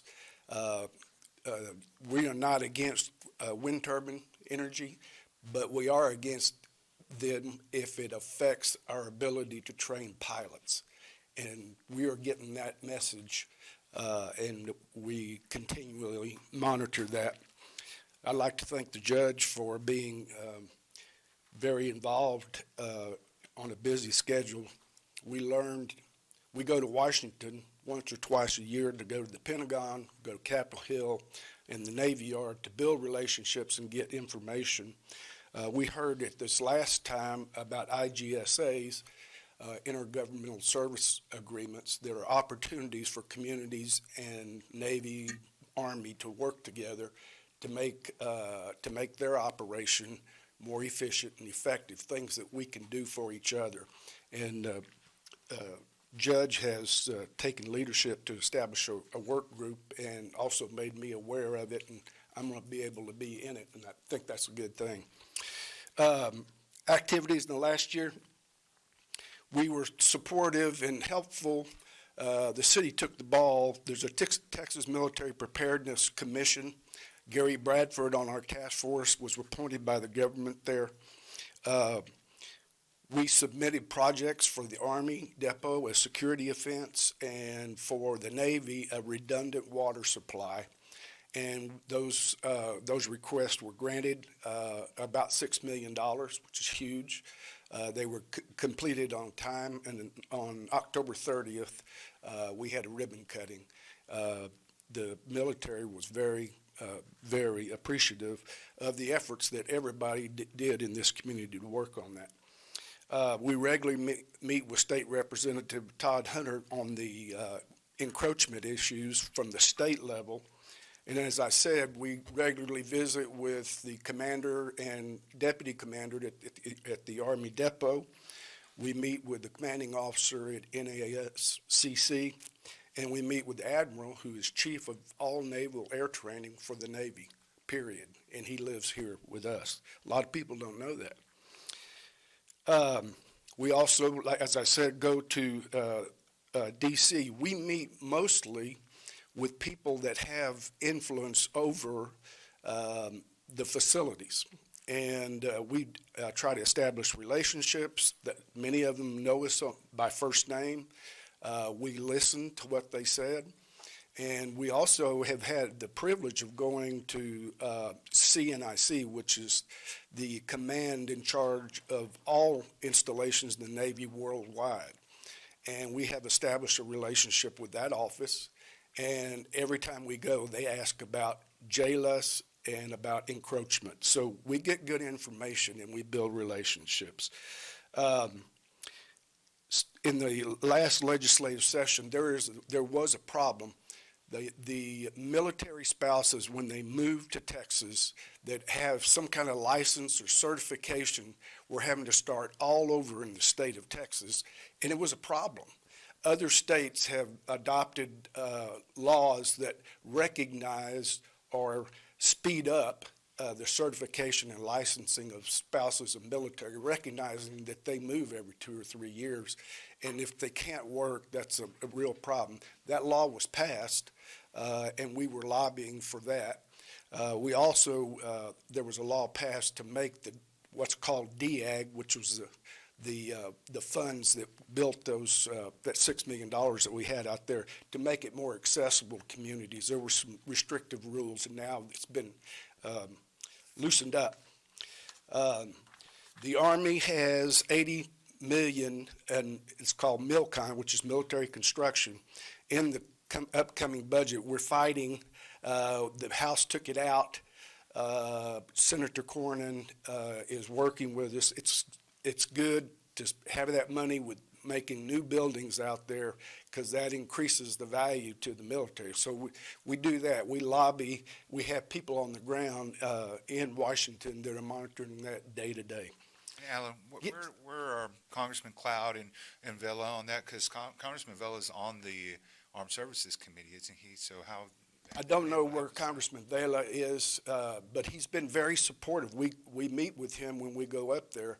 The Kingsville base is in his district, and Congressman Cloud's been very helpful.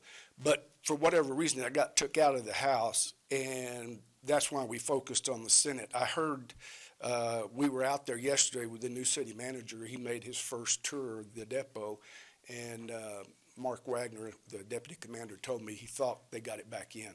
But that's the kind of thing that you can't be lax. You have to keep pressing and going.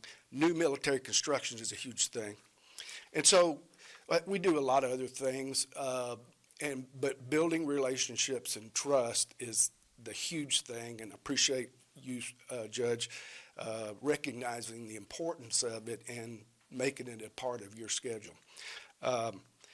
The only other thing is upcoming things. There's another encroachment issue. There's a wind energy project in LaSalle and Zapata County, 126 turbines at 500 feet tall that could impact Kingsville's flight path, low-level flight training.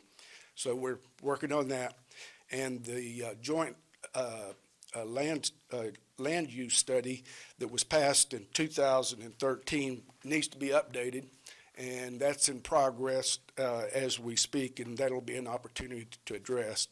And one final thing, the task force was a part of facilitating the good conversations between the Navy and the school district, which ended up with a decision on Carroll that worked for the Navy, and it also worked for the school district, and we were part of putting them together.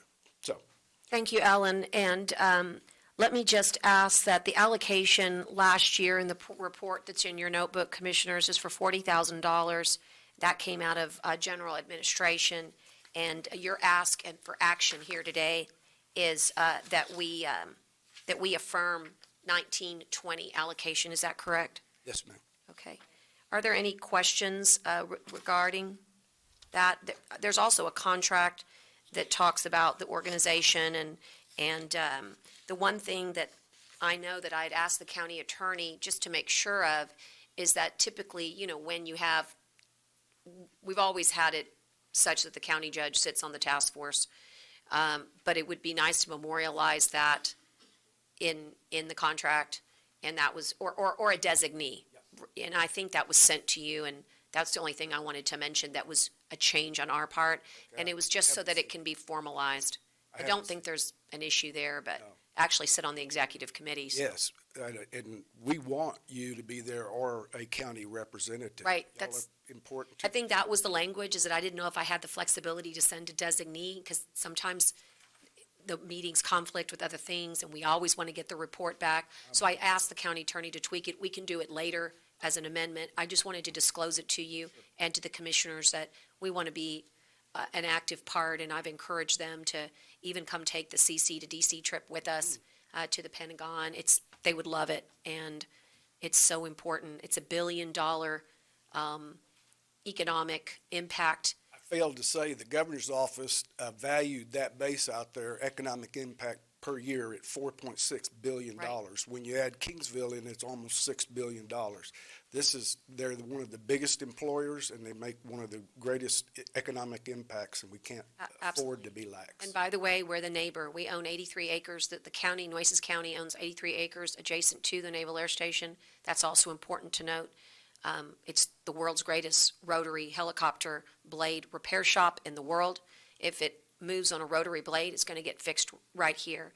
So there's a tremendous amount of civilian pride there, and it's something that we have to protect. So we talk about expanding mission, but protecting mission is first, and then being willing to receive expanded missions. But there's no doubt our military bases need our support as governmental entities, as their infrastructure is 1941 circa, and clearly without us and without this task force, they wouldn't be able to have a lot of the advocacy. They're soldiers. They don't advocate. They just do their work. And so, anyway, thank you. I'll look for a motion for this approval and a second for the 1920. Motion and a second. All those in favor signify by saying aye. Aye. Post same sign. Okay. Thank you. I'm trying my best Thank you to for all help you do. people who are traveling. I'm going to call now on number 2, item number 2. I'm sorry, Madam Clerk. I'm not jumping on to make you crazy over there. I'm doing it in the interest of time, knowing what I've got coming up.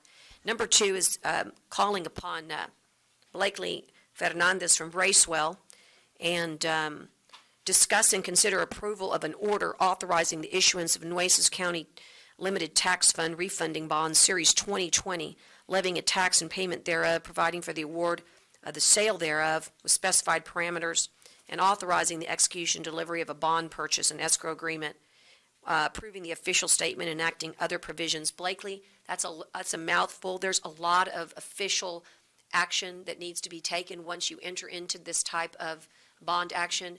Help us, take us through it as to what you need from us today, what you're asking, and why it's important. Great, thank you, Judge and Commissioners. What you have before you is a parameter resolution, and that means you're going to set the parameters for a bond sale that will happen in the future, but we're going to go ahead and set what the guidelines are for that sale. This refunding that we're talking about is going to carry 2 obligations, your Series 2019 tax notes and your Series 2010 general obligation bonds. The parameters that we've established in the order that is in your packet has a maximum principal amount of $50 million, a maximum interest rate of 4%, and a financial impact of no more than $3.5 million. And Estrada Hinojosa, Paul Jack is going to walk you through more of the detail on the financial components there. After the final terms have been set by Estrada Hinojosa and the bonds have been placed, then the authorized pricing officers, which are the judge and the county auditor, will finalize all of the documents, but they'll do so under the confines that we've discussed here today and that are in that order. The only change from what's posted is that we removed the official statement. So the official statement is not authorized by the order that's in front of you today. Instead, we've authorized the preparation of that statement so that that document will be prepared once we've got all of the details from the actual pricing. And I'm going to let Estrada Hinojosa walk you through the financial piece.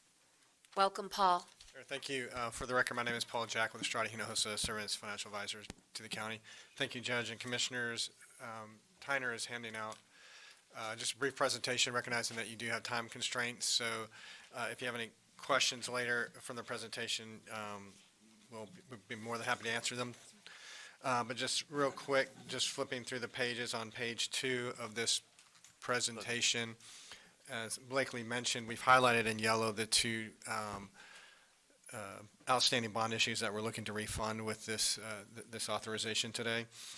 The tax notes, which were planned to be taken out with long-term bonds with this financing, but also we've identified you have some bonds that were issued in 2010 that are callable next year, and so we can actually take advantage of throwing them into this transaction and efficiencies of cost of issuance. It's about $8.8 million of bonds. Those will generate approximately about $360,000 present value savings for the county by refunding those bonds today. Okay. With this And those order. are our 2010 callables. Yes, and it's actually only 2 maturities. You've already refunded, or some of them have already been refunded, so it's 2 Right. maturities of those. They mature in 21 and 22, so Okay. pretty short period of time, but some savings there we wanted to capture. On page 3, this is just, you've seen charts like this before. This is the tax rate analysis we do when we do bond issues. This is a snapshot after we did the tax notes. And if you flip to the page 4, this is the table, what it's going to look like after, or what we anticipate it will look like after this refunding. Basically the amortizing of the tax notes over a 20-year period of time and the savings from the 2010 refunding. There's a graphic representation that on slide 5.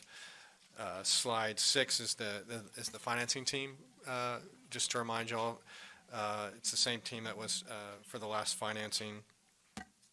And then the timetable on slide 7, we're looking to basically price these bonds in December and close by the end of December, all before the holidays. So that's a quick run through. I'm happy to answer any questions. Yeah, give us a second here. Let everybody kind of thumb through it here. Judge, if I can just make a quick comment. Yes. I had a very productive meeting with him and Noe, and we went through some things that I brought up before. They were very kind to answer my questions. That gave me the information that I needed. We kind of had a good discussion on what are some things I would like to see, the next time we do this, just kind of in advance, and it would probably be helpful the whole court to see. So I think, we're moving in the right direction, and this looks good to me Well, I appreciate those efforts. Thank you. I like that you guys were able to get together and spend the time with Commissioner Chesney, and would offer all commissioners, you're welcome, you're happy to spend time with them Absolutely. afterwards as well. We welcome the opportunity and Okay. look forward to it. And again, the big opportunity here is to get the savings on the 2010 Correct. refinancing as well. Yes. And if this goes accordingly today, can you remind me our timetable? Yes, so What page do I look at that? It's slide 7. Last slide, okay. We would Got look it. to today's approval, get the offering document out into the market before the end of November, price the bonds the first week of December, and close 2 weeks after that. Okay, got it. Okay, I want to thank Tyner, too. I know he worked back and forth. I really do appreciate it. in getting all of the documentation and all the information that you needed, and including going back and forth with council. So, are there any other questions that you all might have here regarding the proposed refunding and the final pricing? Okay. I'm happy to take some guidance, Lauda, here. It looks like there's different things that I have to go through. Do you want to, or Blakely, will you walk us through? I would be nice to have help on the style of the motion. I would just make them. Order basically outlines everything, correct? Okay, so just approve the Motion order. To approve the order. Got it. Okay, I don't have to go through each one. All right, I've got a motion and a second. All those in favor signify by saying aye. Aye. Opposed, same sign. Okay, Who was second? I'm sorry. I believe it was Commissioner Gonzalez. Okay, in the interest of time, I recognize that I have lawyers here for one of our items. Lauda. I did want to go into closed session. All right, I'm going to ask for, can I come out of, as a recess, if you will, and then come into executive session? Yes. Judge, can I Yes. just make a quick motion to table number 8, I believe? Yes, Ms., we can do that. Anything that right. helps efficiency. To the November 20th meeting, Laura, I think you said would be ready for that? Yes. Please, November 20th table for item right. 4A8. 4A8. I need a second, though. Okay, all those in favor signify by saying aye. Aye. Aye, opposed, same sign. Also, number 10, Judge, we're not ready on that. All right, Same motion? got a for the motion. I need a second. November 20th on that, Laura? or November when- 20th. Not for the 20th, Okay. yes. All those in favor signify by saying aye. Aye. For the clerks, that was 8 and 10.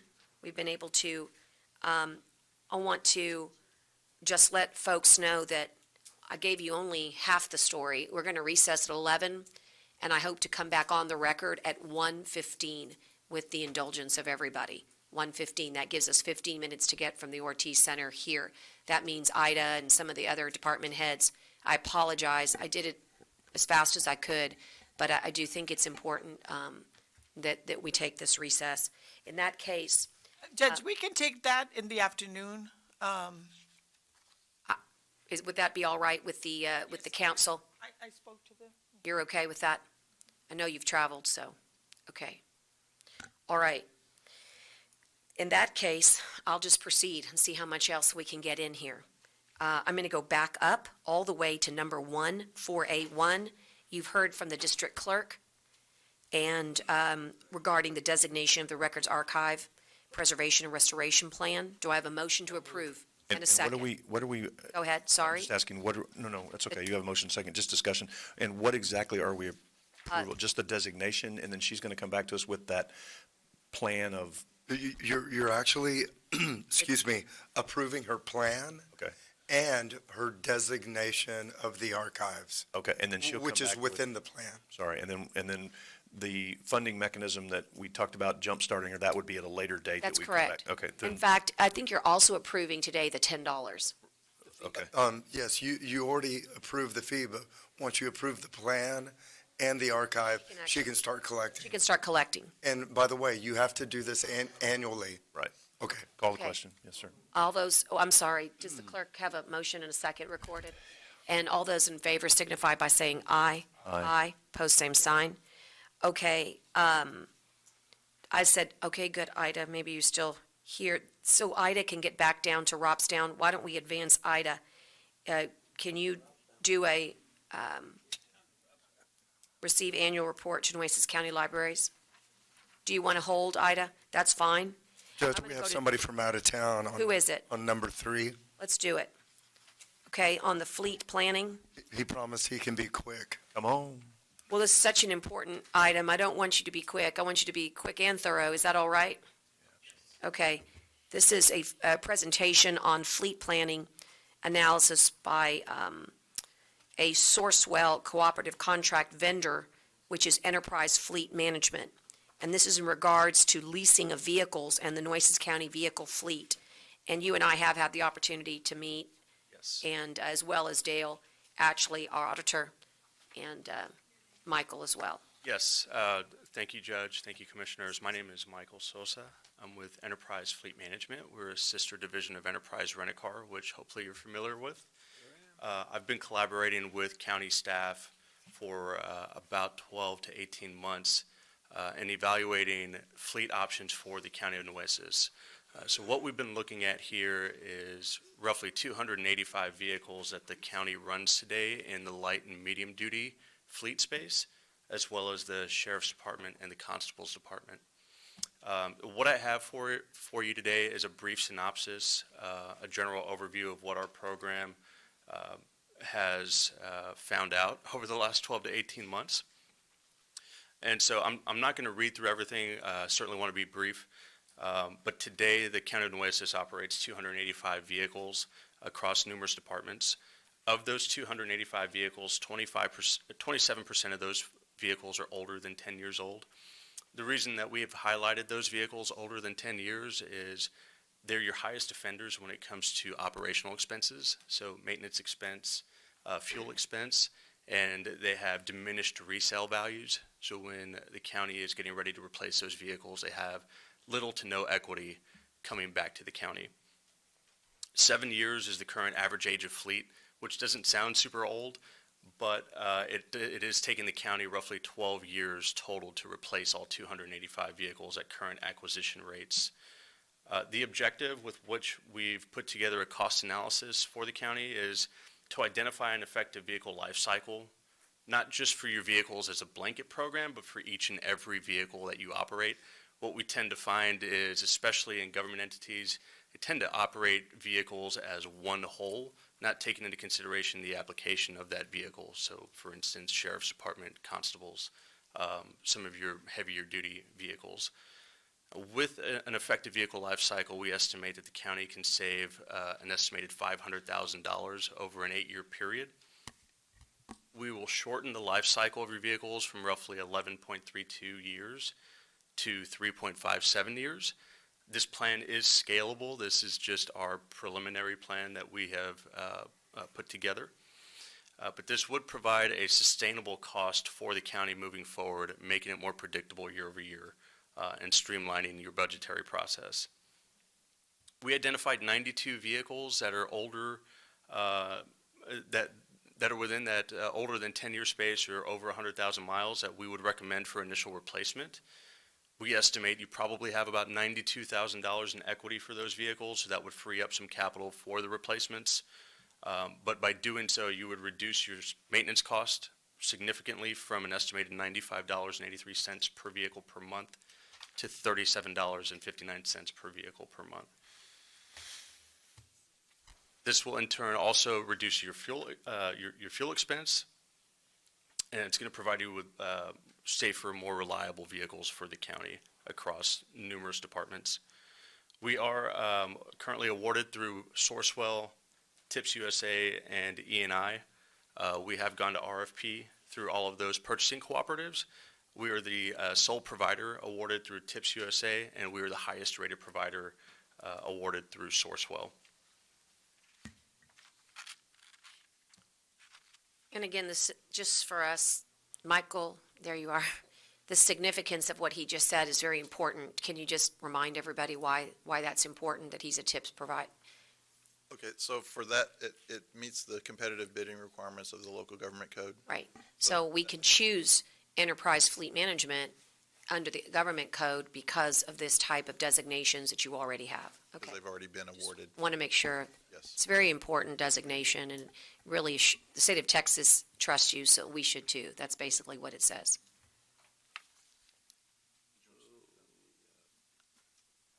And I didn't mean to stop you, Mr. Sosa. I just want to make sure that as if we were to proceed, it would come up, and I want to make sure that people understand the significance of that designation and how it affects the court's procurement.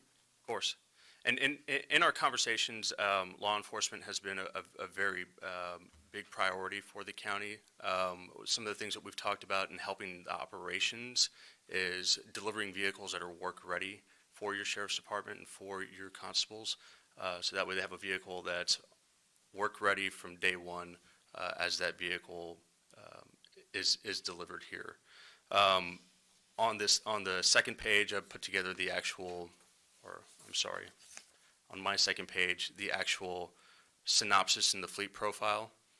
so that you have an idea of which vehicles are older than 10 years old. And so you can see the actual financial analysis that we put together.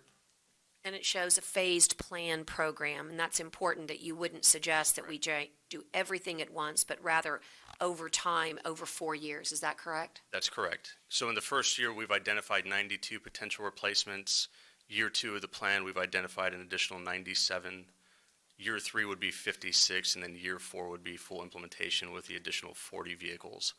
So this would provide that sustainable plan that was mentioned earlier, and it would make sure that during that time frame that those are brand-new vehicles, better on fuel, we're able to control your maintenance cost. And then as the plan continues, you have a sustainable plan because you're now replacing vehicles faster and capitalizing on the equity of those vehicles and rolling it into your replacements. So it's helping to smooth out your payments, streamline that budgeting process a little bit more. I think we have a question. My concern is this: when you go lease a car or rent a car, they look at every scratch, everything on that car when you bring it back. When you generally have your own vehicle, you take better care of it. So what are the conditions if these vehicles are messed up in any way? I know there's got to be a catch. That's a great question, and that's something that comes up a lot. So the difference between this program and something you may find at a dealership is the county owns all the equity that's associated with these vehicles. With that, there's no early termination penalties, there's no wear and tear penalties associated with this, there's no mileage restrictions. If a vehicle is beat up at the end of its term, it simply affects what the resale value on that vehicle is. Okay. As a good business partner, we make good recommendations with when to cycle vehicles and whether it makes sense to repair that vehicle, being if you repair it, it may get you an additional $1,500 in resale, and it only costs $200. Making sure. Thanks. Yep. Judge, just real quick. Good question. Yeah, great question. This is a great concept. And I'm glad we're not voting on it today. I appreciate that because I just was handed this and I'd like to be able to go back and read it. But I think it's something that's progressive, whatever that word is. It's good to do. You can go through this exercise. So I probably will have some more questions for you I guess we're going to come back on the 20th and vote on something like this. Is that the plan? That's correct, but I think, Mr. Sosa's, I think you would really enjoy hearing his presentation, like one-on-one too, and I would encourage him to meet with you. I do want to get in this quickly, though. Auditor Dale, what do you want to say about this? Because I know you've spent a lot of time. Yes, we've been talking with Michael as well as the purchasing agent to try to get this, and right now our budget is, we have a capital outlay expense to possibly replace 15 vehicles at $500,000. This particular go about it is 92 vehicles, about the same price. Wow. Now, we're not recommending so this is our first year, Michael and I are not recommending doing the full 92 because we don't want to have a backlog in, because we have to get the cars from them and then pull them into our shops and put the lights and radios and all the stuff in the cars. And we might want to do this in, increments, like 30 now, 30 later, a little bit of get 90 within the whole year, but not all at once. And we need to, since this is our first year, how to work this up. So that might be a little bit cheaper on that. And what we're trying to say is also the repair cost will be less. How is that the case? Because they have a list of locations that they can take these vehicles to, not just any location, but covers most of the areas in our item. So we can reduce some of our repair costs, as well as because these are newer vehicles, the repair cost is less because of how they are. And we've already talked with the sheriff, and we're trying to get the same type of vehicles throughout the entire area. So if a car breaks down, we can replace it between the constable or the sheriff or whatever might be the case. And Michael came up with a plan, possibly bringing a few extra fleet vehicles available. Should something break down, we're not waiting 3 months to get a replacement. And that's about the normal turnaround, right, Michael? Yes. About 3 months to bring a car in and get it all detailed and card out. So that's kind of where we're trying to do. So we're working with them, and we've already talked to Webb County. We've also talked to the other counties that are on the list, and they say this is the best thing that they've had. Now, it means more for me and my staff, but that's not a big issue because You mean for Gatsby? Yes, but that's not a big issue. But our thing is that we see that this is a cost saver. Because as you've been seeing lately on our monthly financial reports, our biggest expense is repair and maintenance. No doubt. So that's kind of what we're doing, and this with the newer fleet, it will also reduce our fuel costs. Yeah, because it'll be more fuel efficient. I guess from law enforcement perspective, I just, not to put you on the spot, but you've got to be excited about this. Yeah. And what's nice, Mr. Sosa explained to me, it's not just any old car. I mean, it's the vehicles that law enforcement actually have proven tried and true for them and the type of work that they do. So I like that they can, we even talked about some SUVs. I mean, in other words, we understand that certain vehicles do certain things, right? And so you want to have a diverse fleet. And there also is a capability of, right now, the Chevy and Ford are the two different models, but we're kind of, with Michael and myself, are trying to say, let's try to keep the same type of vehicles around, because that way, if one breaks down, we can pull the stuff out of this and put another one without very little change. Right. Well, I really, like I said, I appreciate the time that Auditor's Office has put in with this, and also the time that you spent with our office and law enforcement. I think it's going to pay tremendous dividends to the bottom line, which is always welcome. But most importantly, if you would just make yourself available, allow people to have the time to digest the good information you bring to them today. And then I think we're hearing that we'd like to see this on an upcoming agenda item, as a upcoming agenda item. Yes. Are there any other questions? This is a receive information only. Okay, Mr. Sosa, thank you so much. Thank you. My contact information's on the front. If anybody has any questions, feel free to reach out. Thank you. Thank you very much. Good report. Okay, time being what it is, I'm just going to take one more, and that's number 5. I like ending on a good note here. That was a good note, but this will even be a higher note, because this, we can actually approve something possibly, and that's number 5. Judge, I'd make a motion to approve. Given our workshop. Well, I'd make a motion not to approve the TERS and to nominate Carolyn Vaughn and Barbara Canales to be our representatives on the TERS. Thank you, and you know what I learned? I learned we can only nominate one, and so if you could take Carolyn, and then what the city will do is that they, maybe by that, it's encouragement to them to actually nominate me as a second. They will take 2, but one can only come from here, and then they have to do the other. I learned that this morning. Yes, so it's appoint and recommend one. Yeah, so Okay, if you so- don't mind, just tweak your So motion. you can appoint. I would move that we approve the TERS, we appoint Carolyn Vaughn, and recommend Barbara Canales be the other That would be appointment. great. And And there's language in there that I think the TERS board is going to deal with, but based on the comments that we had yesterday, there are things definitely in there I don't like, but not to the point of which I think we need to delay it. And The Lauda? interlocal- Yeah, the interlocal, subject to the creation of the district, because it hasn't been created yet.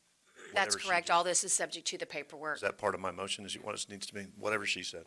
And obviously, just for the focus of the audience, we had a great workshop yesterday, and that's why this is being expedited, because we spent 2 hours yesterday in candid conversation about this. Okay, hearing no other discussion, is there any other questions? Yes, sir. Yes, absolutely. I've always had this question, but I'm Yes. still, I mean, if we vote for it today, I mean, we're not saying, okay, we're jumping in there, we're gonna provide this money, whatever. I'm still concerned about the drainage, very concerned about the drainage, and if we're gonna do it at the same time that we're doing everything else, or it's gonna be done first, or, I'm still not clear how Well, there is, we're gonna handle this drainage thing. so you know, that was the big discussion yesterday, that in my opinion, I'm not speaking for, the TERS should not include the specific language for drainage, but it does, because it does. In most TERSs, you don't want to restrict the hands of the TERS board. I was informed that the TERS board can amend things as they see fit, they can deal with whatever, but there is allocation in this for drainage. And I don't love it. I mean, I think they ought to do their drainage separately, and they ought to do like we're doing, addressing with bonds, but it's in there, there is language in there, and So the drainage will be responsible of the city and the county, not the That's county. correct. Well, No. sorry, my bad. not the turf itself, but the turf is gonna handle the whatever infrastructure, whatever it is. But, so it means we're gonna vote here on this one, but we're gonna come back later and vote on the drainage and put more money for the drainage? This TERS has language in it that specifies that a certain amount of the money has to go for drainage. That, in my opinion, is not good policy, but to move this forward and to get this to a point where, Well, the money you had there, I don't think that was enough money for the drainage. Well, that's right. So I'm going to answer your question. Commissioner Chesney, everything he said is accurate. The second piece of it, to address your concern, is yesterday we discussed at length that Nueces County really should urge a Nueces County-wide drainage plan. And to advance that, you're going to need a serious, could be $100 million worth of allocation, no different than the grant we have pending right now in Petronila. Yesterday's constitutional amendment opens the door now for us to apply for a city-county grant for that drainage. So I think everybody agreed, at least the folks that were there yesterday from the city, that drainage is paramount. You can't have development without proper drainage, but that the TERS, its entire point of being created is to just say that we have an economic development tool, but everybody acknowledged that nothing works without drainage. And I agree, and and this is a good project. Don't get me wrong, I like it, it's way overdue, but I'm still concerned with drainage because the city has never wanted to join us on a countywide drainage district plan to begin with. So are they willing to come on board now with it? I heard good things. What Commissioner I've heard Bond? good things, and the other thing is we're trying to get a grant with the city to address the countywide drainage, so we're making progress. And I think it wouldn't be a bad idea in the very near future to keep having another workshop No. on that. I mean, we had 3 city council, councils there, yeah. but of course, that's not everybody, but that's where we need to go next, that's a very good conversation that needs to be had. But what we heard yesterday couldn't have been more positive. All positive, yes, it was. Well, it was all about just starting the process and getting us to that point to discuss, so. That's right. I mean, but it was very informative, like you said, Judge, and maybe next time have another 3 or post Right. another meeting for just a joint meeting between both entities, so we can have everyone represented. I don't know if they posted, and that's probably why we Yeah, didn't. that's probably, I think they. We only had 3. and a real important point, Commissioner, was the North Beach Association were there, and we asked them, and Kerry Robertson was there representing them, and they have absolutely voted to support this as originally written as well. So, and they're also pushing on the city on drainage specifically as well too. So a lot of this is really being addressed, which is very encouraging. So what cost right now to get into this would be $12 million? No. That's the cost for the county? No, it's just a. No, but I'm saying, Oh, I mean, there was how much our abatement would be? yes, I mean, there was come to the end of whatever it is, 20 years, whatever it is, it's $12 million. I know there was a prize of $12 million. I think they figured up what it would be for the 20 years. I can't remember what that was, sorry. Yeah, I believe it's 12.5 million. 4.5 or something like that, but, I'm just concerned also about the people that can't afford to get into the turf, and they can't afford, I heard somebody say, well, they're gonna have to get into it or they sell the property. Well, I don't think that's fair for the people that say, being pushed to sell property. But, I like to move forward today, but I'm just hoping that later on there'll be another opportunity that we say, you know what, I'm out of here, I don't wanna be part of this, so, you know what I'm saying? I mean, I'm just thinking about the future and those properties that are there that cannot afford to be in the turf, and if everyone's gonna build up that land there and they're not gonna be able to, then we're gonna flood them out. And Jack, those are great comments, but the task force is going to address those too and present some things to the city as well on the drainage. So we know that's the priority. Yeah, well, I'm in for it to see what's gonna happen. And Judge, what do you think this is I really feel like the county needs to have 2 representatives on this thing. Oh, I agree. I think it was I got a letter from the city secretary just kind of clarifying the law, and she just said that legally we could only put 1, but that they all agree that the recommendation would be wholeheartedly. Well, did they say may and shall? Did they say may, right? I actually forwarded it to County Attorney Jimenez yesterday, and I think she's going to take care of it, and that's how we read it, and I'm okay, but I think they're pretty good. I think it was understood they were going to do that. Okay. Yeah, well, let's go. All those I have a motion and a second. Does the clerk have that recorded, and all those in favor signify by saying aye. For those of you in Aye. Public Works and some of the later, we really will come back at that time. I with some reservations. Okay. Yes, yes. And we have a short agenda on the way back. Thank you so much for the indulgence. I'm going to gavel us recessed out at 11:12 a.m. Well, we've been all over the map here on the order of business, but it's in the interest of the court to do so. And so in that vein, I am going to, here you go. A little stalling. There he is. Okay. I'm going to put us back on the record at 1:20 p.m. back from our recess. And at this time, in the interest of lawyers that are here, I'm going to give public notice that Commissioners Court's going to elect to go into executive session. We can do so under provisions of the Open Meetings Act, Chapter 551 of the Texas Government Code, in accordance with the authority of Vernon, Sections 551, 071, 072, 073, 074, 745, 076, 086, and 087. We're going to hold this executive session to consult with our attorney, including matters related to litigation, real property, prospective gifts, personnel, termination, county advisory bodies, security devices, and/or economic development negotiations, and any other matters that may be discussed in executive session. Upon completion, the Commissioners Court may, in open session, take such appropriate action as needed and as discussed in executive session. So, as they say, now you see us, now you don't. I'm going to take us into executive session, and we will be back on the record as soon as we can. For the clerk, the time is 1:21. I'll turn the mics off. Okay, I'm going to come back on the record at 1:56 p.m. We are out of executive session, and we do have some motions to make. Commissioners, I'll take a motion on A at this time. That's discuss and consider the claims and settlement demand of Maximilian Tortorelli. And do I have a motion? Okay, the motion is to deny the claim. Is that correct, Commissioner? And I'm looking for a second. And all those in favor signify by saying aye. Aye. Post same sign.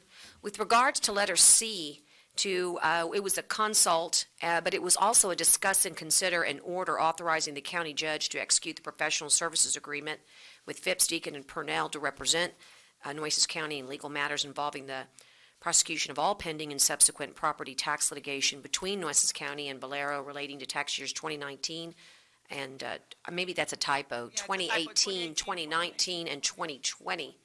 And at this time, Commissioners, I'll take a motion to regarding that order. I've got a motion and a second. All those in favor signify by saying aye. Aye. Post same sign. On letter D, there is a settlement of cause number 2016DCV-5228, Joshua Sorensen versus Nueces County Civil Service Commission, and Jim Kalin in the 347th Judicial District Court. Do I have a motion to authorize the county judge to sign the settlement agreement? I've got a motion and a second. And all those in favor signify by saying aye. Aye. Post same sign. And for the record. Yes. For $32,000. Thank you. The settlement is in the amount of $32,000. I'm sorry, I didn't hear the rest, but okay. Letter E is to discuss and consider authorizing the county attorney to submit and pursue settlement of a claim for $10,016.13 against Julia Zdansky regarding damages that Zdansky's farming equipment caused to County Road 75 on October 24th, 2019. Do I have a motion to authorize the county attorney to submit such a demand? I've got a motion and second. All those in favor signify by saying aye. Aye. The remaining letter is B, but it relates to item number 12. So what I'm going to do is call us back to item number 12, which is in the regular agenda, and for the clerk, that's 4A12.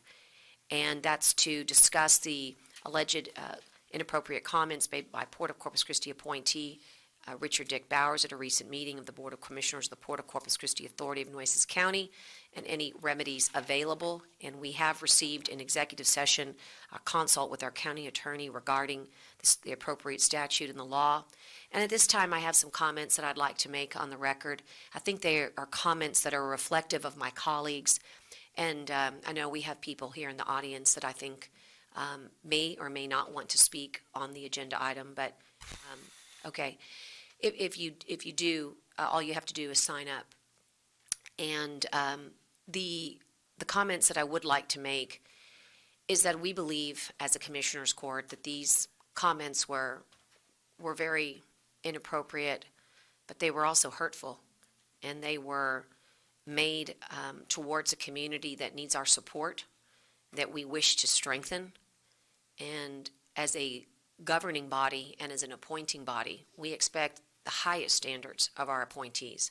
So it's upon serious reflection that they may not rise to an issue of removal, but they certainly rise to an admonition that we expect our county appointees to not only be competent in their work, but to also be reflective of the values that our community espouses.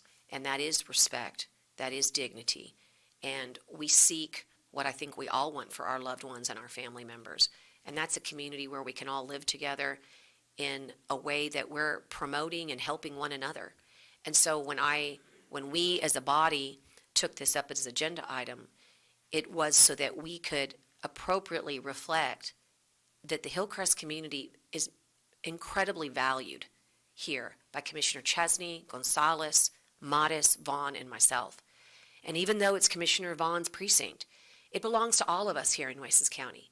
So if there are people that are not feeling that they were valued and that those comments were hurtful, that hurts us. I would like to extend not only the opportunity to meet with advocates of the Hillcrest community, to find ways that we can uplift this community. It is in transition, and there are lots of good opportunities to work together. But I don't think we can do it by ourselves. I think we need to hear from you, and I think that there are other groups as well that are advocates.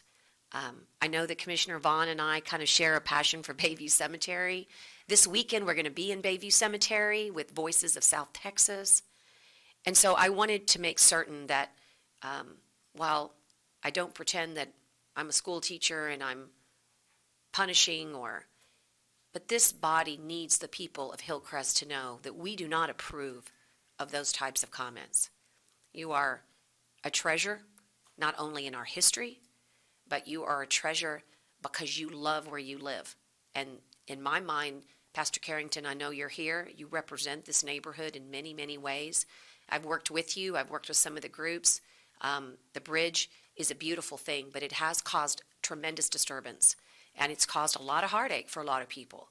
And for those that wanted to move, that was a good thing. But for those that didn't, we need to respect that. And while they're there and under our guard and our stewardship, we need to do everything possible to say positive things, to uplift and listen, to find ways we can work together to make that the community that you want it to be. And we have a long way to go. So I hope that these comments that you hear from me today, please know that I'm just the voice. I've been asked by my colleagues to deliver a collective message. They are completely in support of the words that I have shown here today. So let me just double check. I do have one. Brother Henry Williams, welcome. And if you wouldn't mind, there's no action to be taken, but you are welcome to make comment on this agenda item. And if you would just state your name for the record and your address for the clerk.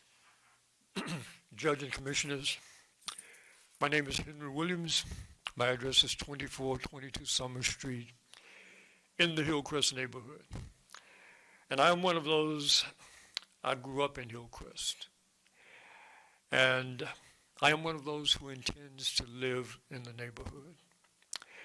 And I also spoke at the Port Commissioners meeting in which the items were spoken.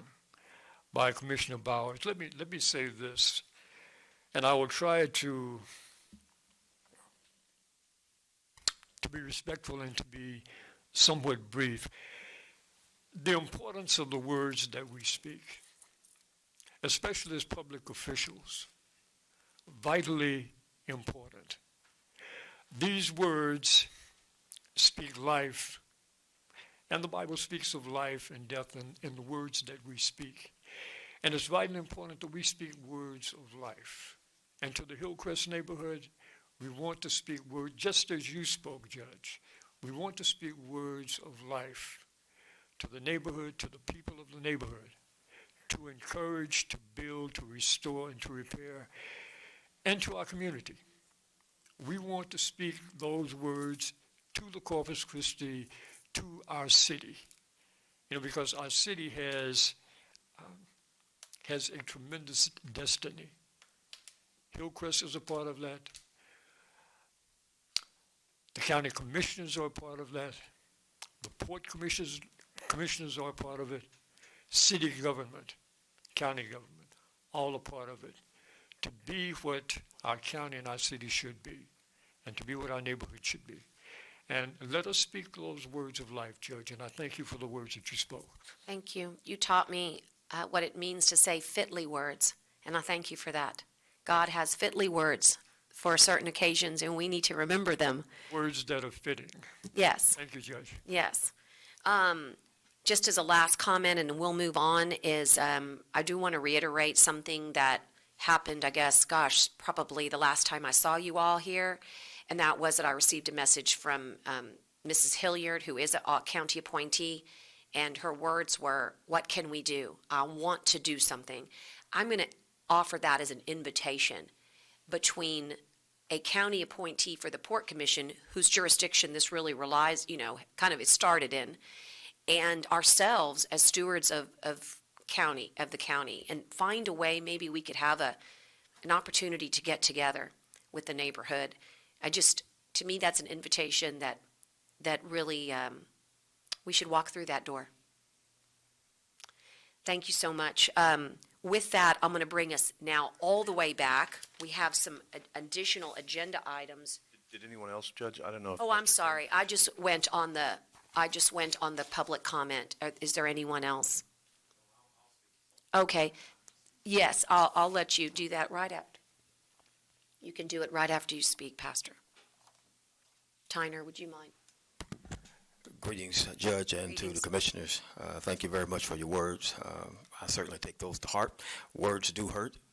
The person who says that sticks and stones may break my bones, but words, that's a lie. So thank you very much for your time and opportunity. One of the things, I did meet with Commissioner Bowers. We did talk. I wanted to find out what he was trying to say. So just didn't come out that way during the meeting. He was pretty remorseful about what he said, but he still was confident in what he said. It just didn't come out right. So I asked him to come meet with us and some of the people from the community. Meet with me. I don't live in the community, but my church has been in the community for 92 years. So I've been there as a pastor of that church now for 5 years. But I wanted him to come and meet with the folks in the community. So one of the things that we can do when we have that meeting, if you all are available, and I'll send that to you, Commissioner Bond and Judge, if you would come to that meeting too and speak to the people in the community, I think that would be very helpful. So, thank you. Thank you very much for your time. And Pastor, if you'll let Tyner know so we can post that, because others of us That's a good would like idea. to come too. So Good idea. that would be great. That's why you're a pastor, because you believe in forgiveness. But I believe that forgiveness requires an I'm sorry. I tell my children that. Don't explain to me why don't give me the excuse. First say you're sorry, and then you can receive forgiveness. So anyway, thank you, Pastor, for sharing that with us. If there's no others at this time, I'm going to move us back to number 4. When we last left off, we were waiting for, boy, she's been waiting a long time. Ida, are you ready? Okay, thank you. We are on item number 6, and that's receive the annual report for Nueces County Libraries, and we have Director Ida Garza. And your staff, of course. Welcome. Good morning, Judge. Good morning. Good afternoon. Yes, good afternoon. Shoot, we started this morning. Good morning, Judge, Commissioners. We are very happy to be here. I'm here with Crystal Drillin, our Assistant County Librarian, and of course Jeannie Garza, our Youth Services Librarian. In a few weeks, hopefully she'll be on board at the Law Library. And but we're here today because every year we're mandated by the Texas State Libraries and Archives Commission to fulfill our obligation and fill out lots of documents, and we have to gather a lot of information regarding children programming, stats, and we did a great job. We received accreditation again this year. This is our 12th year to receive accreditation from the Texas State Libraries and Archives Commission, and that entitles us to receive the capability to apply for competitive grants every year and tech share databases. And I'm very proud because I couldn't do this alone without my staff, because it takes a lot of time. Every time somebody walks in the door, or every time we have a programming, they have to keep the stats. And not just because I have to come to Commissioner's Court to report it to each and one of you individually. We have to do it to fulfill our obligation as an accredited library. And so Crystal has created a little PowerPoint, and we've also given y'all some information and that y'all can review. But we've got some good news, and Crystal will start the PowerPoint presentation. Good morning, Judge, Commissioners. So you see a packet in there. We have an infographic. You can go look over it as we go along, and then a presentation that we was to start. So 2018-19 was a year of transition as we ended our 3 consecutive years of $75,000 with from TSLAC. And it was a time to reflect on our collection development, our programming, digital content that we had acquired. So today you'll see the presentation that reflects our services, our programs, and our partnerships within Nueces County. And we still kept our vision of promoting literacy, lifelong learning through community, and educational, social, and cultural, informational, recreational resources. And we wanted to show you our achievements that we were accredited by the Texas State Libraries Archives Commission. We were reviewed on the National Library Journal of Digital Privacy, our exhibit that we showed in January. We were also on the Texas County Magazine, if you got your Texas County Magazine that if y'all subscribe to it. We were reviewed on there on the social media and libraries on page 42. So if y'all get it or go online, we are on there as well. And recently, we also were nominated on the Nueces County Record Star as the best place to host a work event. So that was also an achievement that we received. So we are very proud of those 4 achievements for the library. So our patron count, you'll see that our summer months within our libraries have grown, and also in April because of our annual events, our summer reading program, and our Dia de los Niños in April. And on the next slides, you'll see a change because we want to go digital internet wise, and people still come to the library to get books, but they also come for programs. Computers, they use the free Wi-Fi. And the library as a learning resource is critically important to let everyone participate in our digital society. So you'll see some stats on our technological resources that we have. And people want a lot of things. We do our STEM thanks to our TSLAC grants. We are a community center, a hub. Children's programming, which we're very fortunate to have with our children's librarian because we've stepped on board and also had programming for kids. And because of our Family Place Library that we invite families from all of Nueces County to come and do parent workshops with us as well. So our library programs, we do outreach, and we try to reach everyone in Nueces County, traveling to Port Aransas to our elementary, all the way to Petronila, Agua Dulce, and our Calallen Elementary, and also Robstown ISD. We try and do different types of programs for children, kids, and adults, as you'll see the stats on there. So some of these programs, we do have patrons or customers registered before they come. When we do our STEM programming or our children's family place, we have a limited amount of resources and in our reading room. So you'll see those stats on there of different precincts of where they come from.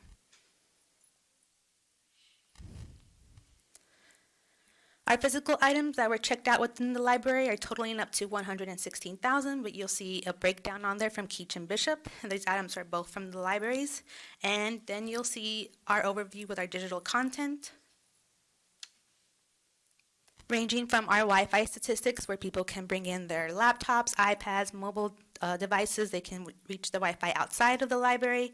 Also our PC usage, where people come in and use those public computers to help citizens apply for jobs, participate in online degrees, certification process, and more. So, and we also wanted to show you how many people visit our website and how they're using it digitally with using their mobile, desktop, and tablet on there. So this brings us to our digital downloads. We have our e-resources, our login to resources, our digital database, Overdrive, which is very functional. People can download ebooks, listen to audiobooks, download some movies on there. There's an app on your iPhone or your smart tablet. And we know that Google is out there, Wikipedia, but our databases, which allows us, that we purchase from, or are accredited with our Texas TSLAC, our texture resources, you'll see that students, parents can have a reliable resource to look up information on there. And all they have to use is their library card, and we give them a password to log in for those texture databases. Our Hunuit is also available resources for county employees, anyone within Nueces County, that they can learn Microsoft, Apple programs, and just different programs so they can be better at what they do. So this brings us also to our summer reading program. This year we celebrated the 50th anniversary of the Apollo moon landing. It was a theme of a universe of stories. And we still use our digital software so people can register. We do ask them to register online. It's an app that they can download as well and track their reading time. And we like to count our minutes. And we also track also the precinct numbers for our summer. And with this, we go out in April to promote our summer reading programs, which is also during our Dia de los Niños event, to encourage those students to come into the library, to come in for our programs, and just be inclined to come in and use the library as a resources to come for the summer. And when we build the observation deck, Commissioner Chesney, your numbers are going to go way, way up. Yes, because they can download. Because they'll be downloading. I know, I'm looking So forward to Yeah. How am I in third place here? This is my precinct. Yes. This isn't a competition. If it was, I'd really be dragging. Yeah. Yes, we went out to Ralphstown ISD. We went out to the schools. I know they probably have their own after-school program in 21st Century. We have them download, and this year we're going to try and do more outreach I with joke, them. and technically, Yeah. but it's only a couple miles literally down That's the right. road from Yeah. And I always like promoting that you do get a lot of residents participating from countywide, not just out of precinct 3. Yes, and as you see with out of district, we do have people come in from San Patricio, Clayburg, Jim Wells. They come because we know that there's libraries out there, but they like to come to Nueces County, so that helps to bring in people from out of our district, and they see that our library is influencing them, and that they use our resources, that we are providing educational resources to those that are outside, because we have friendly staff, we have good databases, which I know you just approved the letter J, our World Book database, which thank you very much. This would help a lot of students, homeschool students as well, early learning literacy, because they will be able to download an early learning, like 4 or 5 databases, and they'll be able to do research, and it's basically a one-on-one. So it talks to you and you learn quizzes. So it's just that one-on-one database. So thank you very much for that World Book database. Our goal, we wanted 500,000, but we reached it. So we thank everyone from Nueces County that participated and beyond in logging in that time. So we hope to continue that and maybe do a judge challenge with our Nueces County Commissioners Court. And you didn't put my picture, but I went to the moon too. Yes, you'll see that coming up too. Oh my goodness, just joking. So our summer programs, like I say, we do try and do more programs in the summer. Our patrons do come in, our kids and parents and adults, and we're open to just new partnerships that we have coming in. And we do a lot of STEM entertainment, a lot of entertainment to come in so people can come into the library. And we also do outreach. So during our summer, so we try and go to different places when they have festivals or like just in the summer. So we like to thank all of our sponsors for donating their time, their monetary donations.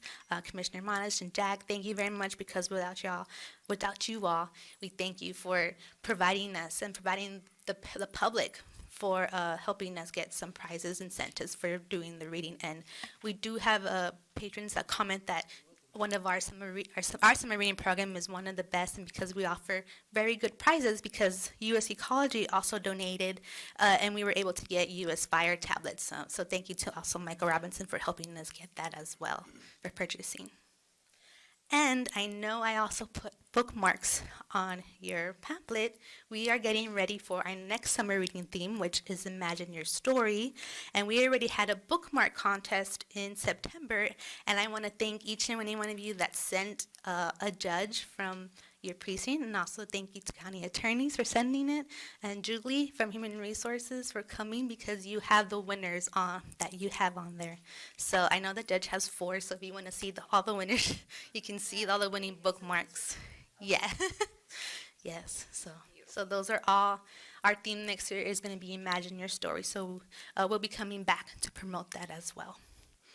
I love this one, Let the Journey Begin. It's great. And we have a lot of partnerships and programs going on within the library. We partner with A&M Kingsville. They provide computer classes. We had the United Way also come and also do some tax-free assistance. 21st Century, Rapston ISD, they come out to the library every Wednesdays, and we do programming for them, STEM programming. And we also partnered with Nueces County 4-H Robotics Club. They had just started last year. We have the resource and technology for them. So I was able to get training before with our grants, and then I trained some of our staff, and we taught them how to use those robotics, the EV3s, Legos, that's what they use.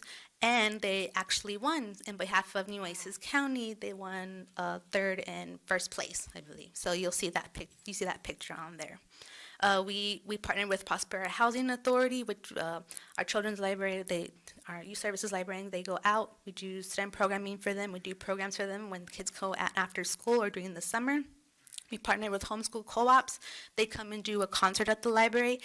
Will be doing a concert in December, so we invite everyone to come out in December. It's on a Tuesday on the 17th, I believe. They'll be doing a Christmas concert out there.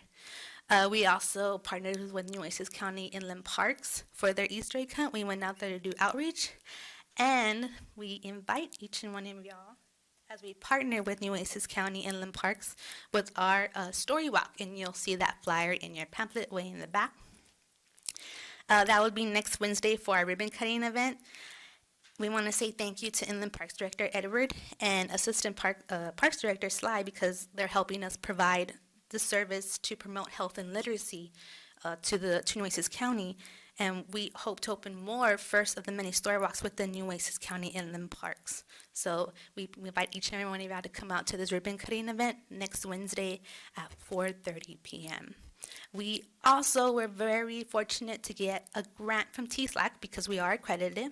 We received $2,000, and thank you to our grants department as well for helping us with that grant.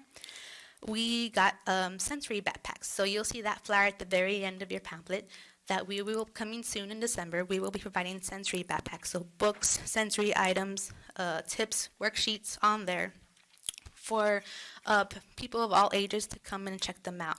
So that's going to be another fortunate item to have in resources for the library.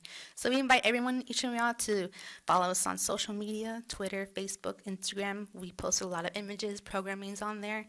We're trying to get that new outreach for teens to come in because we know that's our lowest amount of patrons to come in, so we're trying to get that going as well. So we want to thank each and one of you for your support in the library, and we hope that you continue with our library and providing a learning resource for the community. Thank you. And we can dedicate outside agency funds to Nueces County Libraries, I learned. Yes. So that's great. And I just want to commend you for what you're doing on sensory backpacks. Of course you can. Yes. I was just reminding everybody. The sensory backpacks, helping children who have intellectual disabilities is a priority of the counties, and I'm just so excited about this. There is a, I'm trying to remember if I sent it to Timothy. I sent it to somebody. It was if you're doing something innovative in your county contest that NACO's doing. There's so many good ones, but I think sensory backpacks with our Nueces County Libraries is incredibly innovative, along with your STEM. And I'm going to try to find that email and get it to you guys. But that was a very thorough report, and I'll just ask, since it's presentation only, if there's any comments at this time. Thank you for a good Thank you job. so much. Thank you. Really appreciate And those backpacks will also be going to Bishop as well. We'll be doing a sensory story times at the library too. So we'll be getting more sensory hands-on items. Next year, can you get us a count of homeschool kids? I know we get a big number of homeschool. Mm-hmm. And I'd love to be able to Good show idea. that, because that's a big part of the community, even those that feel, well, their kids are not in public school, so they're paying into that, but what are they paying into when they put in the taxes, right? And this is a big resource used, especially in the northwest part of our county, so if we can count that, I'm sure you all keep track of it somehow. That would Yes, be we great. do. We keep track of it. We also have a homeschool Tuesdays at the library, so we educate them on our technology databases and how to look up research. Since they don't have that, we help them because as a librarian, we provide that resources and how to cite it and find that factual, reliable source. So, yes. And I know it's not budget time, but I'm very mindful that our COs that are very old are really going to be my target for the next 2 weeks with all commissioners. And if there is a wish list that Nueces County Libraries has that's directly related to children and learning and education, I think maybe you should get that to us, because Dale and I have had a very heart-to-heart, and we have some really strong dollars, but they have to be married to the right types of projects. But so it would be helpful to the court if you might show us what you have, because you sure do a lot with a little. Yes, we do. It's really incredible. So thank you so much. Thank you. Okay. At this time, I'm going to move to item number 7, and that's the discuss and consider suspension of the maximum accrual of vacation hours under Rule 4.21, and Julie's here. These are personnel rules for 2018 and 2019, and they are applicable to county employment positions. And the ask here is to authorize HR to request the suspension of civil service rule. And let me see, is there anything else? Okay, and then Julie, I'm going to have you present the item, and then Dale, I'm going to have you discuss the financial impact, and then maybe there's going to be some opportunities to find a happy medium, because I remember there was a legal issue here as well. I'm just trying to remember. There was a legal issue regarding whether we could even do it in this fiscal year. So, I know as it's listed, it does say 2018, 2019 Right. fiscal year. right, Of course, we're out of that fiscal Correct. year. I know some employees did lose time, and that happens every year, except for the past 2 years that we've waived those, that policy.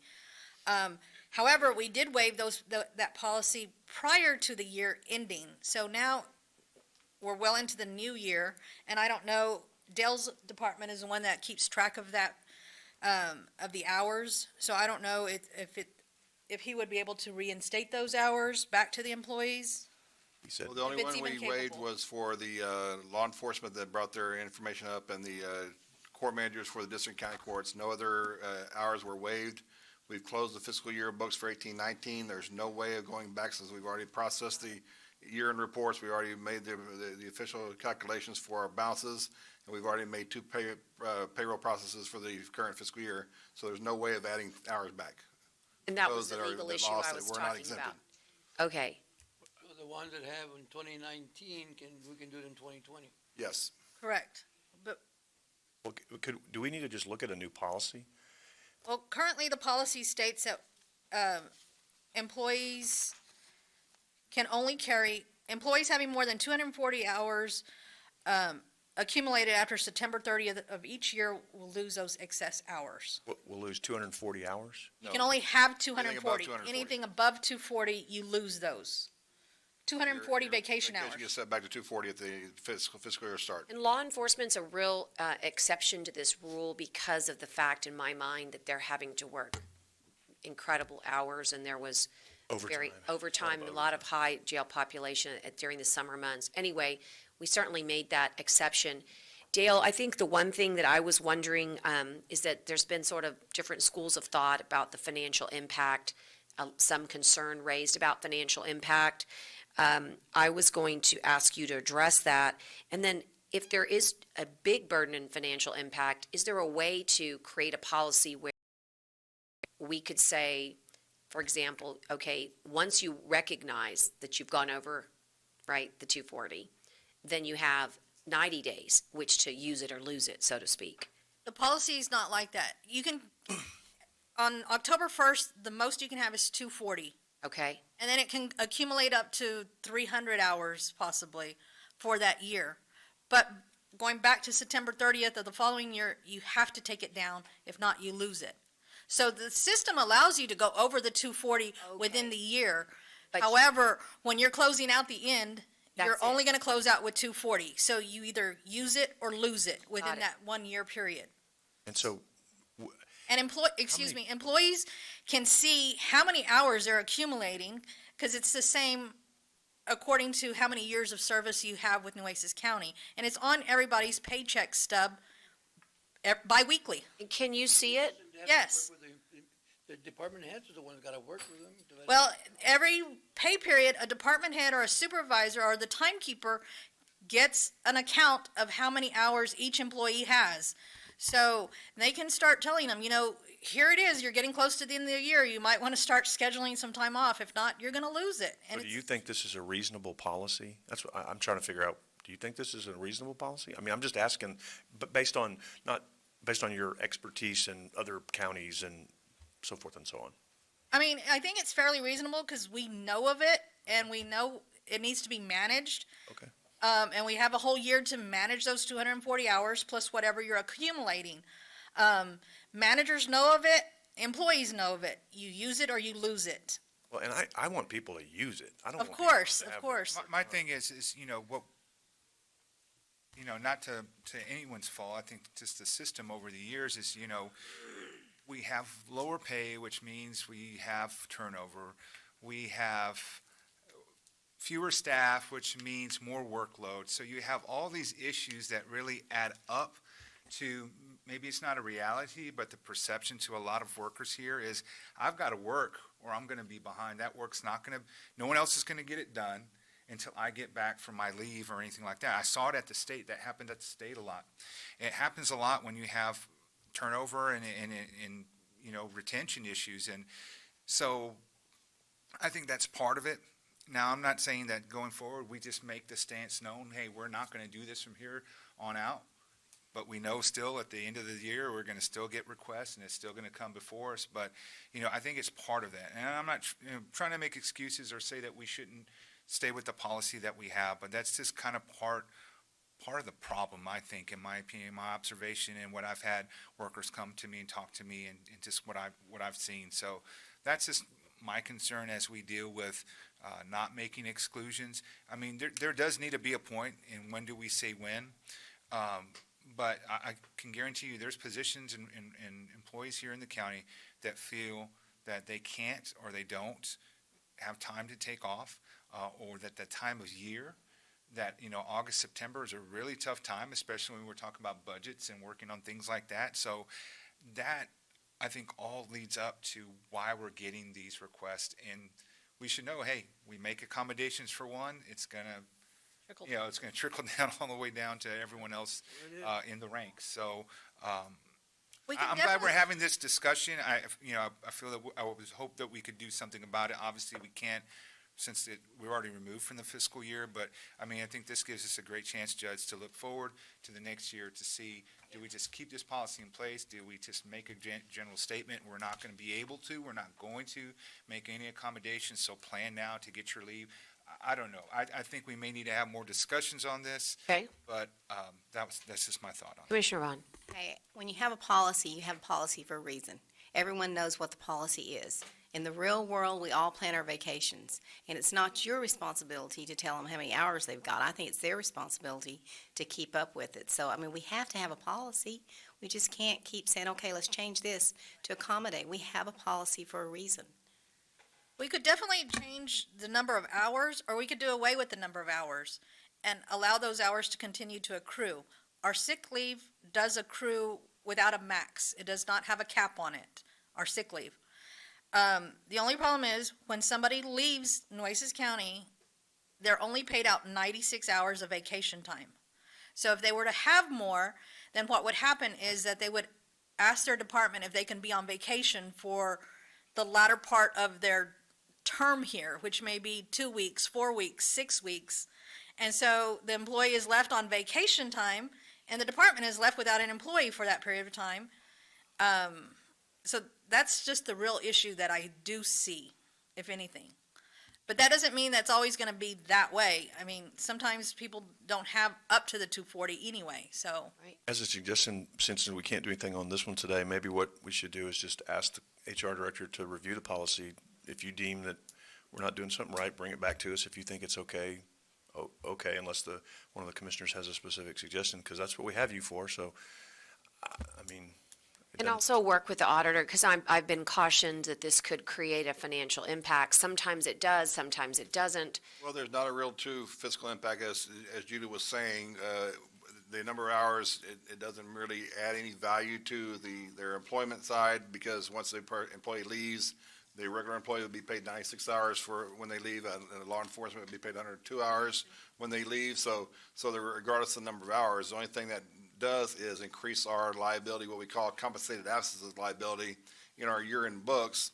But there's an offset on one side, the other side, so it's not a real true fiscal impact. You're showing here's our possible liability should we have to pay it all out, but that's never going to be a true case because we have an offsetting value. So there's really not a true fiscal impact on this issue, other than possibly when someone leaves, if they have 500 hours and we only pay them 96, they're going to lose a lot of hours, and they're going to complain about that. So they have 140 hours, they only get 180 hours, they only, 280 hours, they're gonna get 240 only if they leave, If they leave, they don't get paid 96. 96. Okay. Upon separation of Nueces County, you only get paid out 96 But vacation. They should be allowed to up take their vacation time for the remainder of for the 240. Well, so some department heads will allow, like Judy was saying, that they know the person's going to leave and they have a large number of this, they give them 4 weeks off or 6 weeks off. That's what I did. So that's theoretically paying them for their time, plus then we pay them 96 hours when they leave, and we're out of the employee because we can't bring anybody in because the Well, position's not I vacant. really think this is really an issue, I think not only the employee keep track, but I think the department head really needs to work with the employee, because it's where it all comes to, is the department head and the employee. We can tell the department heads, hey, you gotta work with the employee, that their time is their time, and Right. but it's really, because I hear the complaint sometimes that, Per year, right, for regular employees, that's why our payouts is 96 hours per year, so. and sometimes they say, well, they didn't let me take it off, they didn't let me take it off, they want me to work. Well, at one point, you gotta take it off, so, you can't work the whole year without taking any time off.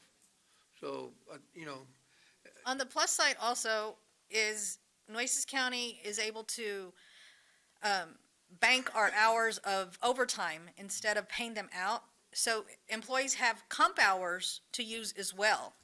So sometimes they're using those compensatory hours instead of vacation hours. And so that's another reason that those vacation hours do accumulate, because they're able to use their overtime prior to their vacation time. The comp hours, once we leave, regardless of comp hours, they gets paid out in its Right. entirety.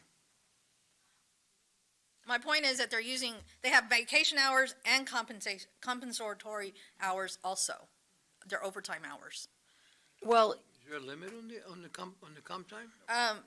There's not a limit, but the department is just asked to manage them accordingly, which Right. of course is in every. so one of the things that we were thinking about doing in the very near future is having an opportunity to meet with electeds. You know, I could meet and maybe kind of form a committee. There's so many important courthouse issues that we all have a common goal, I think, in mind. But this might be an opportunity to bring this up as an agenda item with them. I think once you're more aware of some of the issues that it does cause your own departments or your own office, that you're more willing to monitor it and manage it better. Could we ask you to consider bring us back what other counties are doing on the policy piece of it? Other entities do have a payout of vacation time at the end of the fiscal year. Like if you didn't use 40 hours and the county wants to buy them back, they'll pay you for a 40-hour week. Mm-hmm. Or up to how many ever hours we set as a buyback for vacation time. Yeah, I just want to make sure people take vacation. It's healthy to Right. get away and not make it a financial incentive, We right? have very compassionate elected officials here locally. We do know almost all of them, and I feel that they're going to be true advocates for their staff. They may not realize, though, that their own personal schedules impact their employees, and their employees may not tell them that. I think you could find that especially in the courtrooms. I agree. I think you need to bring that committee together, but also if you would entertain the idea of maybe having a work group with employees from various groups that can give you hear from insight and hear from them, that can share with you. And you may not hear it. Maybe I've only heard a handful of extreme circumstances that are exceptions to the rule, and it happens, and unfortunately, they may not get any relief. But if there is any chance that it might be a bigger issue, I would hope that message gets out. And I don't know, maybe, I'm assuming some of the other commissioners or you, Judge, were contacted by some of these employees that had issues with this, but like I said, I think the elected officials may not realize that what they're deciding or their schedules at the, end of the month or end of the fiscal year may impact. Well, I just can't take time off because I have to manage the office, or I have to do this or that, or whatever paperwork they must do to cover for that absence. And so I think that may be something to look at. So then, is it the will of the Commissioners Court at this time to take no action and to further, get further input? Let Julie review it and see what she Yeah, comes up. Julie, I guess they're asking you to go back, do a little more homework and bring a plan to us that you think is fair. But If I there would is, ask you to work with the auditor's office and also court manager as well, because I think it'll be easier to get information and feedback back from us as well. And if you think it's fair, don't come back with something just to come back with something. We're just asking, I'm just asking you to look at it and see what you. Okay. All right, thank you, That's fair. Julie. At this time, I'm reminding the court we tabled number 8, and now we're at the volunteer law enforcement reserves. And the discussion and consideration is to add them to the current coverage. This was an issue that came before me, and I asked Timothy to investigate as our risk manager, to work with our Chase Carlisle and TAC, and tell us what you found out. It was pretty informative. Morning, Judge, Commissioners, ma'am. This all started from why couldn't the reserve deputies drive county vehicles? Well, after some research on that, yes, they can, because it is on our automobile liability. But the question came up was, what happens if they get into an accident? So that was when I came to you. Captain Danny Lowbrow from the Patrol Division came and got with me. We went and got back with TAC. The plan before you right now is just based on 15 reserve deputies. Since this went through TAC, and we already have a premium in place with TAC, it was going to take a Commissioner's Court approval to add these 15 on just for the remaining 2 months. So that's a total of $171 for 2 months.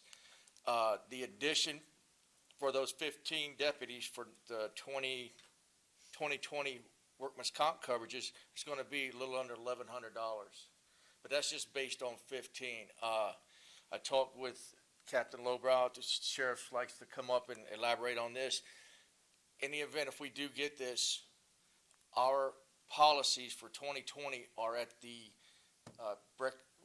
broker of record right now, broker of record, and they're waiting for your approval or denial before they submit to our broker, because I would like to have the new 2020 workman's comp proposals on the next commissioner's court. I have expressed that with Chase Carlisle, so I move, I think they should be on the insurance. all right, Sheriff, you got anything you want to add to that? Sheriff, we just want to hear from you just for the record, but we all think this is an incredible value for what it provides. I'm sure you're wondering why we didn't do this before.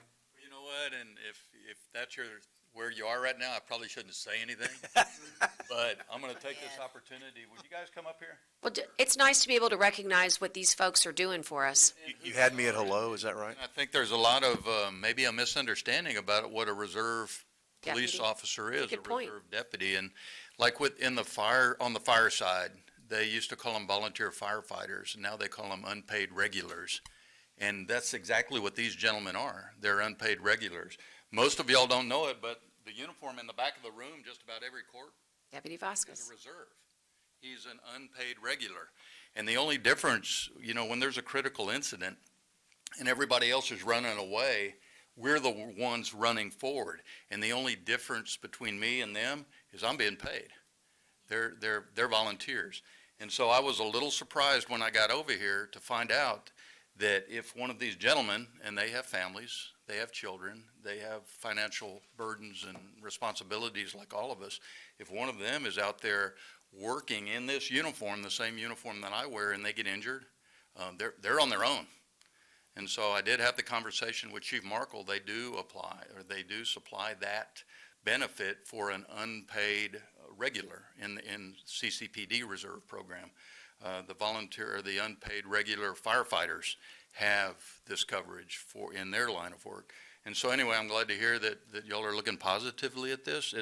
These gentlemen here have a resume. I've got an ex-police chief here. I've got this gentleman's resume is longer than mine. And so I've got talent working for me. I can grow this program. This program is a force multiplier at a time when we need it. And so I greatly appreciate your support. And you know what? And we use them for a variety of different support services. The most visible one that you and I both love is the Nueces County Livestock Show. Every uniform that you see there at that Nueces County Livestock Show in January, they're my reserve crew. And I think I can grow the program once we put this into play even more. So Yeah, I'm just grateful. That's why I just keep bringing me good ideas, because we have good department heads. When Timothy said, "This is an issue, ma'am," and all we had to do is make a few good phone calls. I literally had to look at the email twice. $1,100. I mean, it was, how quickly can we get this to court? So As long as they're on duty, they should be under the insurance. that's right. That's right. So anyway, are there any questions for the sheriff, for Timothy? Yes, we're welcome. We welcome your comments. come on up here. If you don't mind, just for the video purposes. It's hard to hear. I just wanted to explain the Reserve Department, how important it is, and what I asked that they are to Nueces County. Just like last night, I was here till after 10 o'clock, making sure that everything went well here, and it was all free. It didn't cost the county anything. We had one of our officers yesterday come across a lady with a baby driving down 37, and she was drunk, totally drunk. And he ended up following her, calling the office, getting a unit over there, and we ended up making an arrest on it. It was just all the reserve himself, doing what he knows best. As far as there's ball games, there's different events, there's narcotics. We're certified in with the U.S. Coast Guard as patrol officers there, where we can patrol. We have 3 boats with the Sheriff's Department that we need to utilize, and our main function is to create the community policing. A lot of people don't know their neighbor. Let us get out there. Let's get together. Let's have these events in the neighborhood. Let the neighbors meet each other. I talked to a lot of people that, well, do you know your neighbor? No, I don't know my neighbor. I never met him.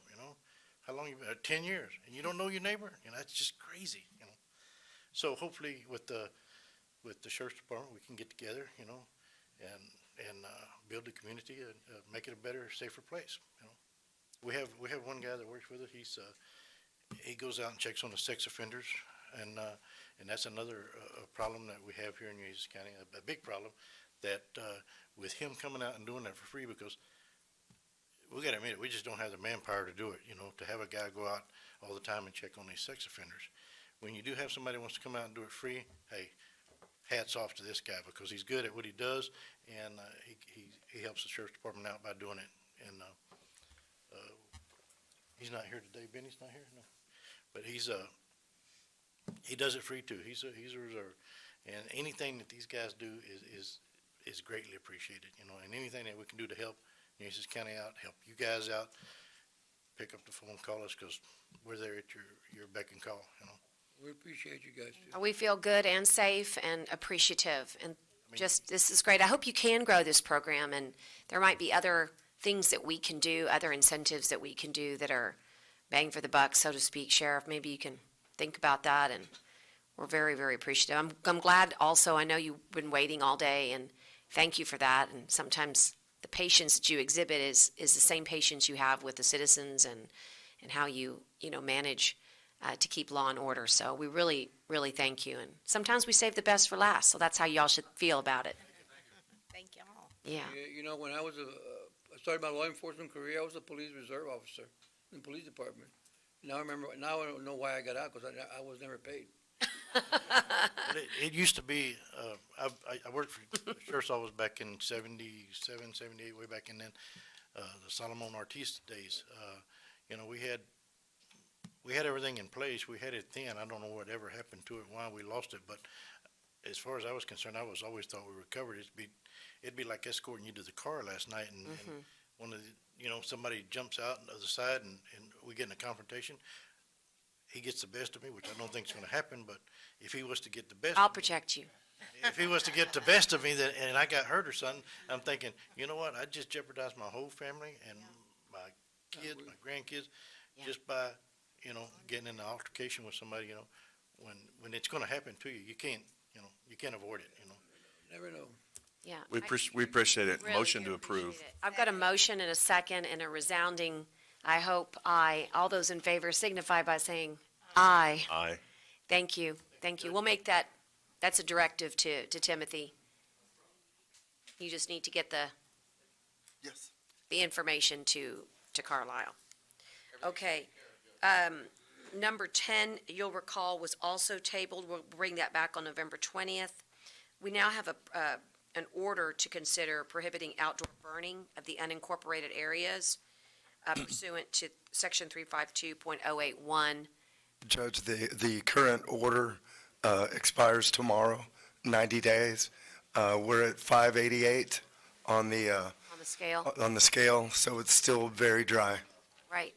So I've got a motion and a second. All those in favor signify by saying aye. Aye. Aye, post same sign. We've already dealt with number 12, and so I'll call on Juan from Public Works to take us through 5 items, and all important ones. Judge, Commissioners, item number 1, we're recommending approval to sign and accept the roof repair and rehabilitation warranty from DOJ Roofing LLC. This is just a warranty that they give us for 1 year, and we just need to get it signed by the judge. Motion to approve. And it's just the warranty, right? Yes, ma'am. Okay. The work's been completed. It's just. That's what I thought. Yes. Okay. Second. Motion is second. All those in favor signify by saying aye. Aye. Aye, post same sign. Okay. Commissioners, Second one. yes, the next line item is for change order number 15 for the McKenzie Annex, Jail Annex Dormitory. This change order is to relocate the shelves for the slippers for the ADA. They were supposed to be underneath the bed. What the contractor's going to do is he's just going to relocate them above the bed. So it's just a change order to meet the ADA requirements. One thing that we did change, Judge, we did change the scope of work. The dollar amount stays the same. It's just the scope that changes. And Juan, with this, did the ILA already, is this the last of it? This is the last of it. And then we've got our certificate, so I don't know if the sheriff will be pleased.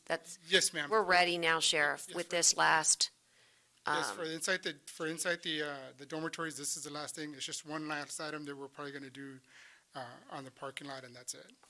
Okay, but the parking lot doesn't affect the sheriff, so. No, the parking lot doesn't affect it, sure. Okay, and it's 2396 for the record. Yeah, that's correct. 2,396. Do I have a motion? To approve. Second. Any other discussion? All those in favor signify by saying aye. Aye. On the Okay. On the following items, we do have the elevators, to authorize the county judge to enter an agreement with the modernization proposals with Tyson Crump. Judge and Commissioners, I know that y'all have copies of the agreements, and I know there's some handwritten markups. That's gonna be for items numbers 3 and 4. I know that we're kind of like trying to get all the documents, and of course, legal has been assisting us. I mean, thanks for the county attorney and their staff for assisting with us, because it's kind of one of those things that we're trying to get it going through. So, my recommendation would be to hold off till next Commissioners Court so we can get a clean copy of the documents. And then that way there'll be like a final set of documents without any type of written information on it. Well, or can we authorize county attorney to, basically finalize the document, and we can ratify in substance, but not in, There's a situation, Judge. oh, there is? Especially on number 4, the All right. maintenance one.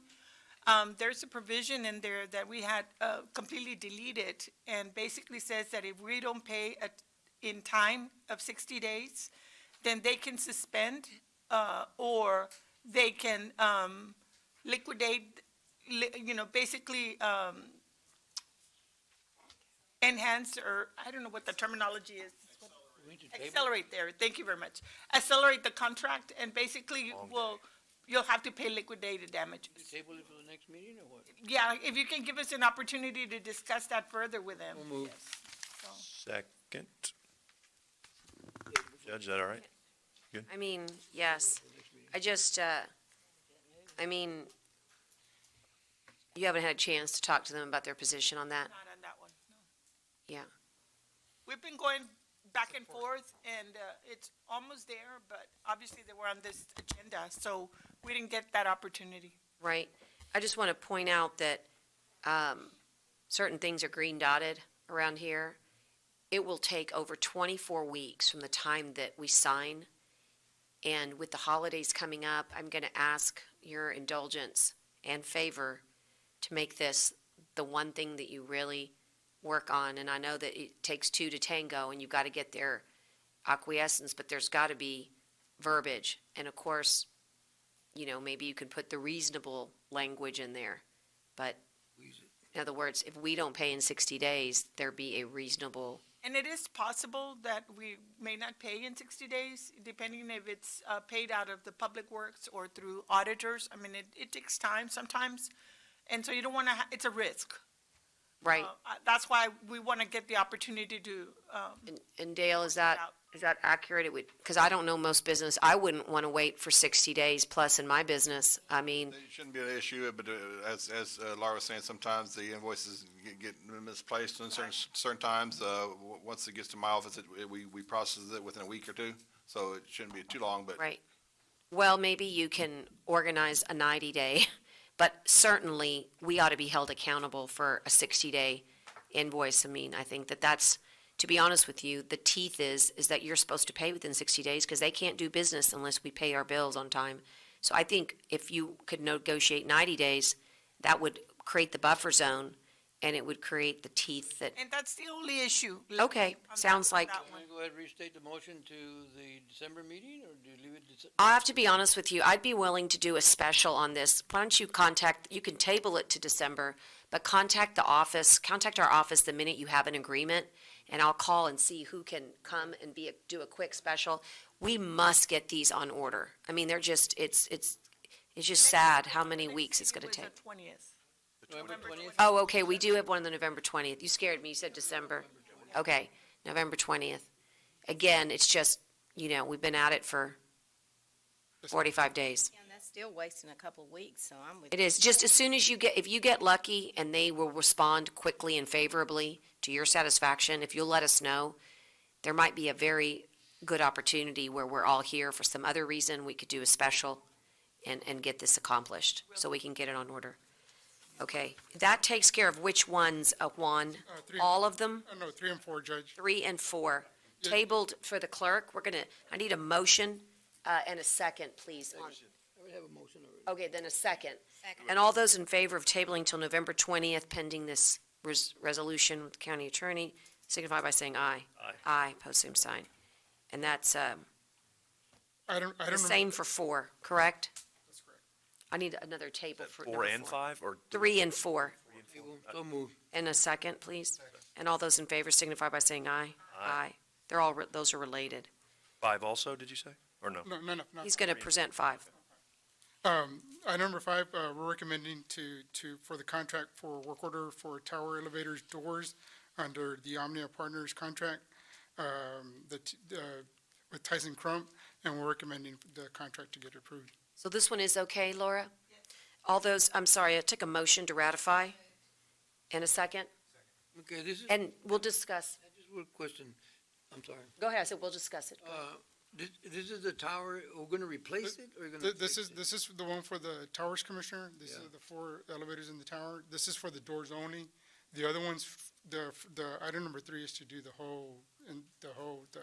You order the doors separately. So we can do the doors first, and then we do everything else? Yes, sir, we can do so that we can get started on the doors. Okay. Also, I just think it's good practice to say this. Let's go ahead to say the amount of money, and let's go ahead and remind everybody that these are dollars coming from our CO. I think it's just good practice, because I'm keeping a record, and people should hear every time we're using it, they'll know why we needed to get those funds and what we're spending them on. Would somebody mind just, On the agenda item, it shows you that the funding's coming out of the 2019 tax notes, and the value of the equipment is, I don't have the dollar amount for Anybody the have it? value, but Yeah. Yeah, I got it here in front of me. It's 298,188.71. so the big ticket items are going to be number 3 and 4? That's correct. Okay. All right, so 298,000, just for your, okay, having said that, believe it or not, I'm going to double check with the clerk to give me all those in favor signify by saying aye. Aye. Opposed, same sign. Okay. So what was the price for number 5? Do you want the 298,000? Was it number 5? That was number 5. I thought you were talking Yeah, the about big that. tickets were 3 and 4. And because we did a lot of skipping around, I just want confirmation that we are completely done with the regular agenda, and we have already addressed the items that were in executive session. Tyner, can you confirm? I think we're, okay. In that case, I'm going to ask for adjournments in memory of, at this time. One. Go ahead, you can do. Yes, Tyner, did you? Oh, I'm sorry. Okay, Commissioner Chesney, why don't you start? Judge, wanted to offer the court's condolences to the family of Marcy Taylor. Marcy is the mother of Alexis Hunter and mother-in-law for Todd Hunter. She passed away recently, and she was a really, if you didn't know Marcy, you missed out. She was quite a character, very kind woman, was very active in the community in many different things, and was not someone that, she was probably someone you got along with real well, Judge. She was a very, very strong. She was my neighbor. Strong woman that She was just amazing. she really was, and so she will be greatly missed by the Hunter and Taylor family, and certainly she was a good friend of mine as well, and she was just a super, super nice lady, so. She was the most amazing gardener. Yeah. Every morning I would take the children to school, and she was up, first thing in the morning, and she just had the most beautiful garden, and I guess forever when I see a beautiful garden, I'll remember her. And those wildflowers, I Mhm. like those wildflowers. Commissioner Gonzalez? One, Al Longoria, passed away, was early this week. And Al was the husband of Betty Jean Longoria, who was a former commissioner here in Precinct 2. And Al was one of those people that was we thought he was very quiet, and until he got together in a little group, he came out a little bit. But he was very well respected by everybody that I knew. And he will be missed not only by his friends, especially at the Jaliscos in stores, which was his hangout, but also by his family. My condolences and prayers goes out to Ms. Betty Jean Longoria and the family. I want to echo that too. I was traveling and my plane was delayed. I couldn't get home in time, and I want to thank those of you that attended on behalf of County Commissioners Court, the funeral. I know Commissioner Modis, you were there, and my parents were there, and my heart goes out to the Longoria family, and of course, we're always grateful for the service of spouses as well, that serve the county when they agree to make the sacrifice to support their elected official, and he will be missed. And I also dedicate today's adjournment in his memory. Commissioner Modis? Same, that's the only one I have, but just to share a story, my daughter was 1 year old at the time, and we got to ride in our first buck parade when I was on city council. The first one to come up to and talk to us about it was Al Longoria. He loved the parade and serving, and I was mentioning this to Commissioner Betty Jean, and she mentioned and motioned over that that's what he was being buried in, was his Bucker Raider uniform, and so I just thought that was pretty neat. Very appropriate. Very appropriate. Commissioner. And so I want to thank everybody for a long morning and afternoon, and we all got to be able to be participants in State of the Port, and so I thought that was very important and quite informative, and I want to thank the audience for indulging us in that recess, particularly the staff from the county clerks, the county attorneys, the auditors, and the county judge's office, all department heads. We really do appreciate and value you, every commissioner's court. Tina reminded me that is this number 52? 52, I think. This is my 52nd court. Including budget workshops. Including budget It's been a lot of meetings, And yes. so I just want to close with this. We don't count them, but we feel them, Commissioner, we feel them. But I just want to close with something that came across right when we started back in Commissioner's Court. As you know, I have 5 children. My son Daniel, always so loving, he sent me something. It said 1 year ago today. And of course, I was elected a year ago today. And he says, time flies when you're saving a county. Anyway, I love, just when you think nobody's paying attention that loves you, a kid can make you cry, smile, and laugh all at the same time. I've loved this year, and no matter if we have discourse, if we have moments where it looks like to the audience that we're not being as nice or respectful, I just want you all to know, Brent, Jag, John, and Carolyn, I love serving with you. I enjoy very much that we're not rubber stamping everything.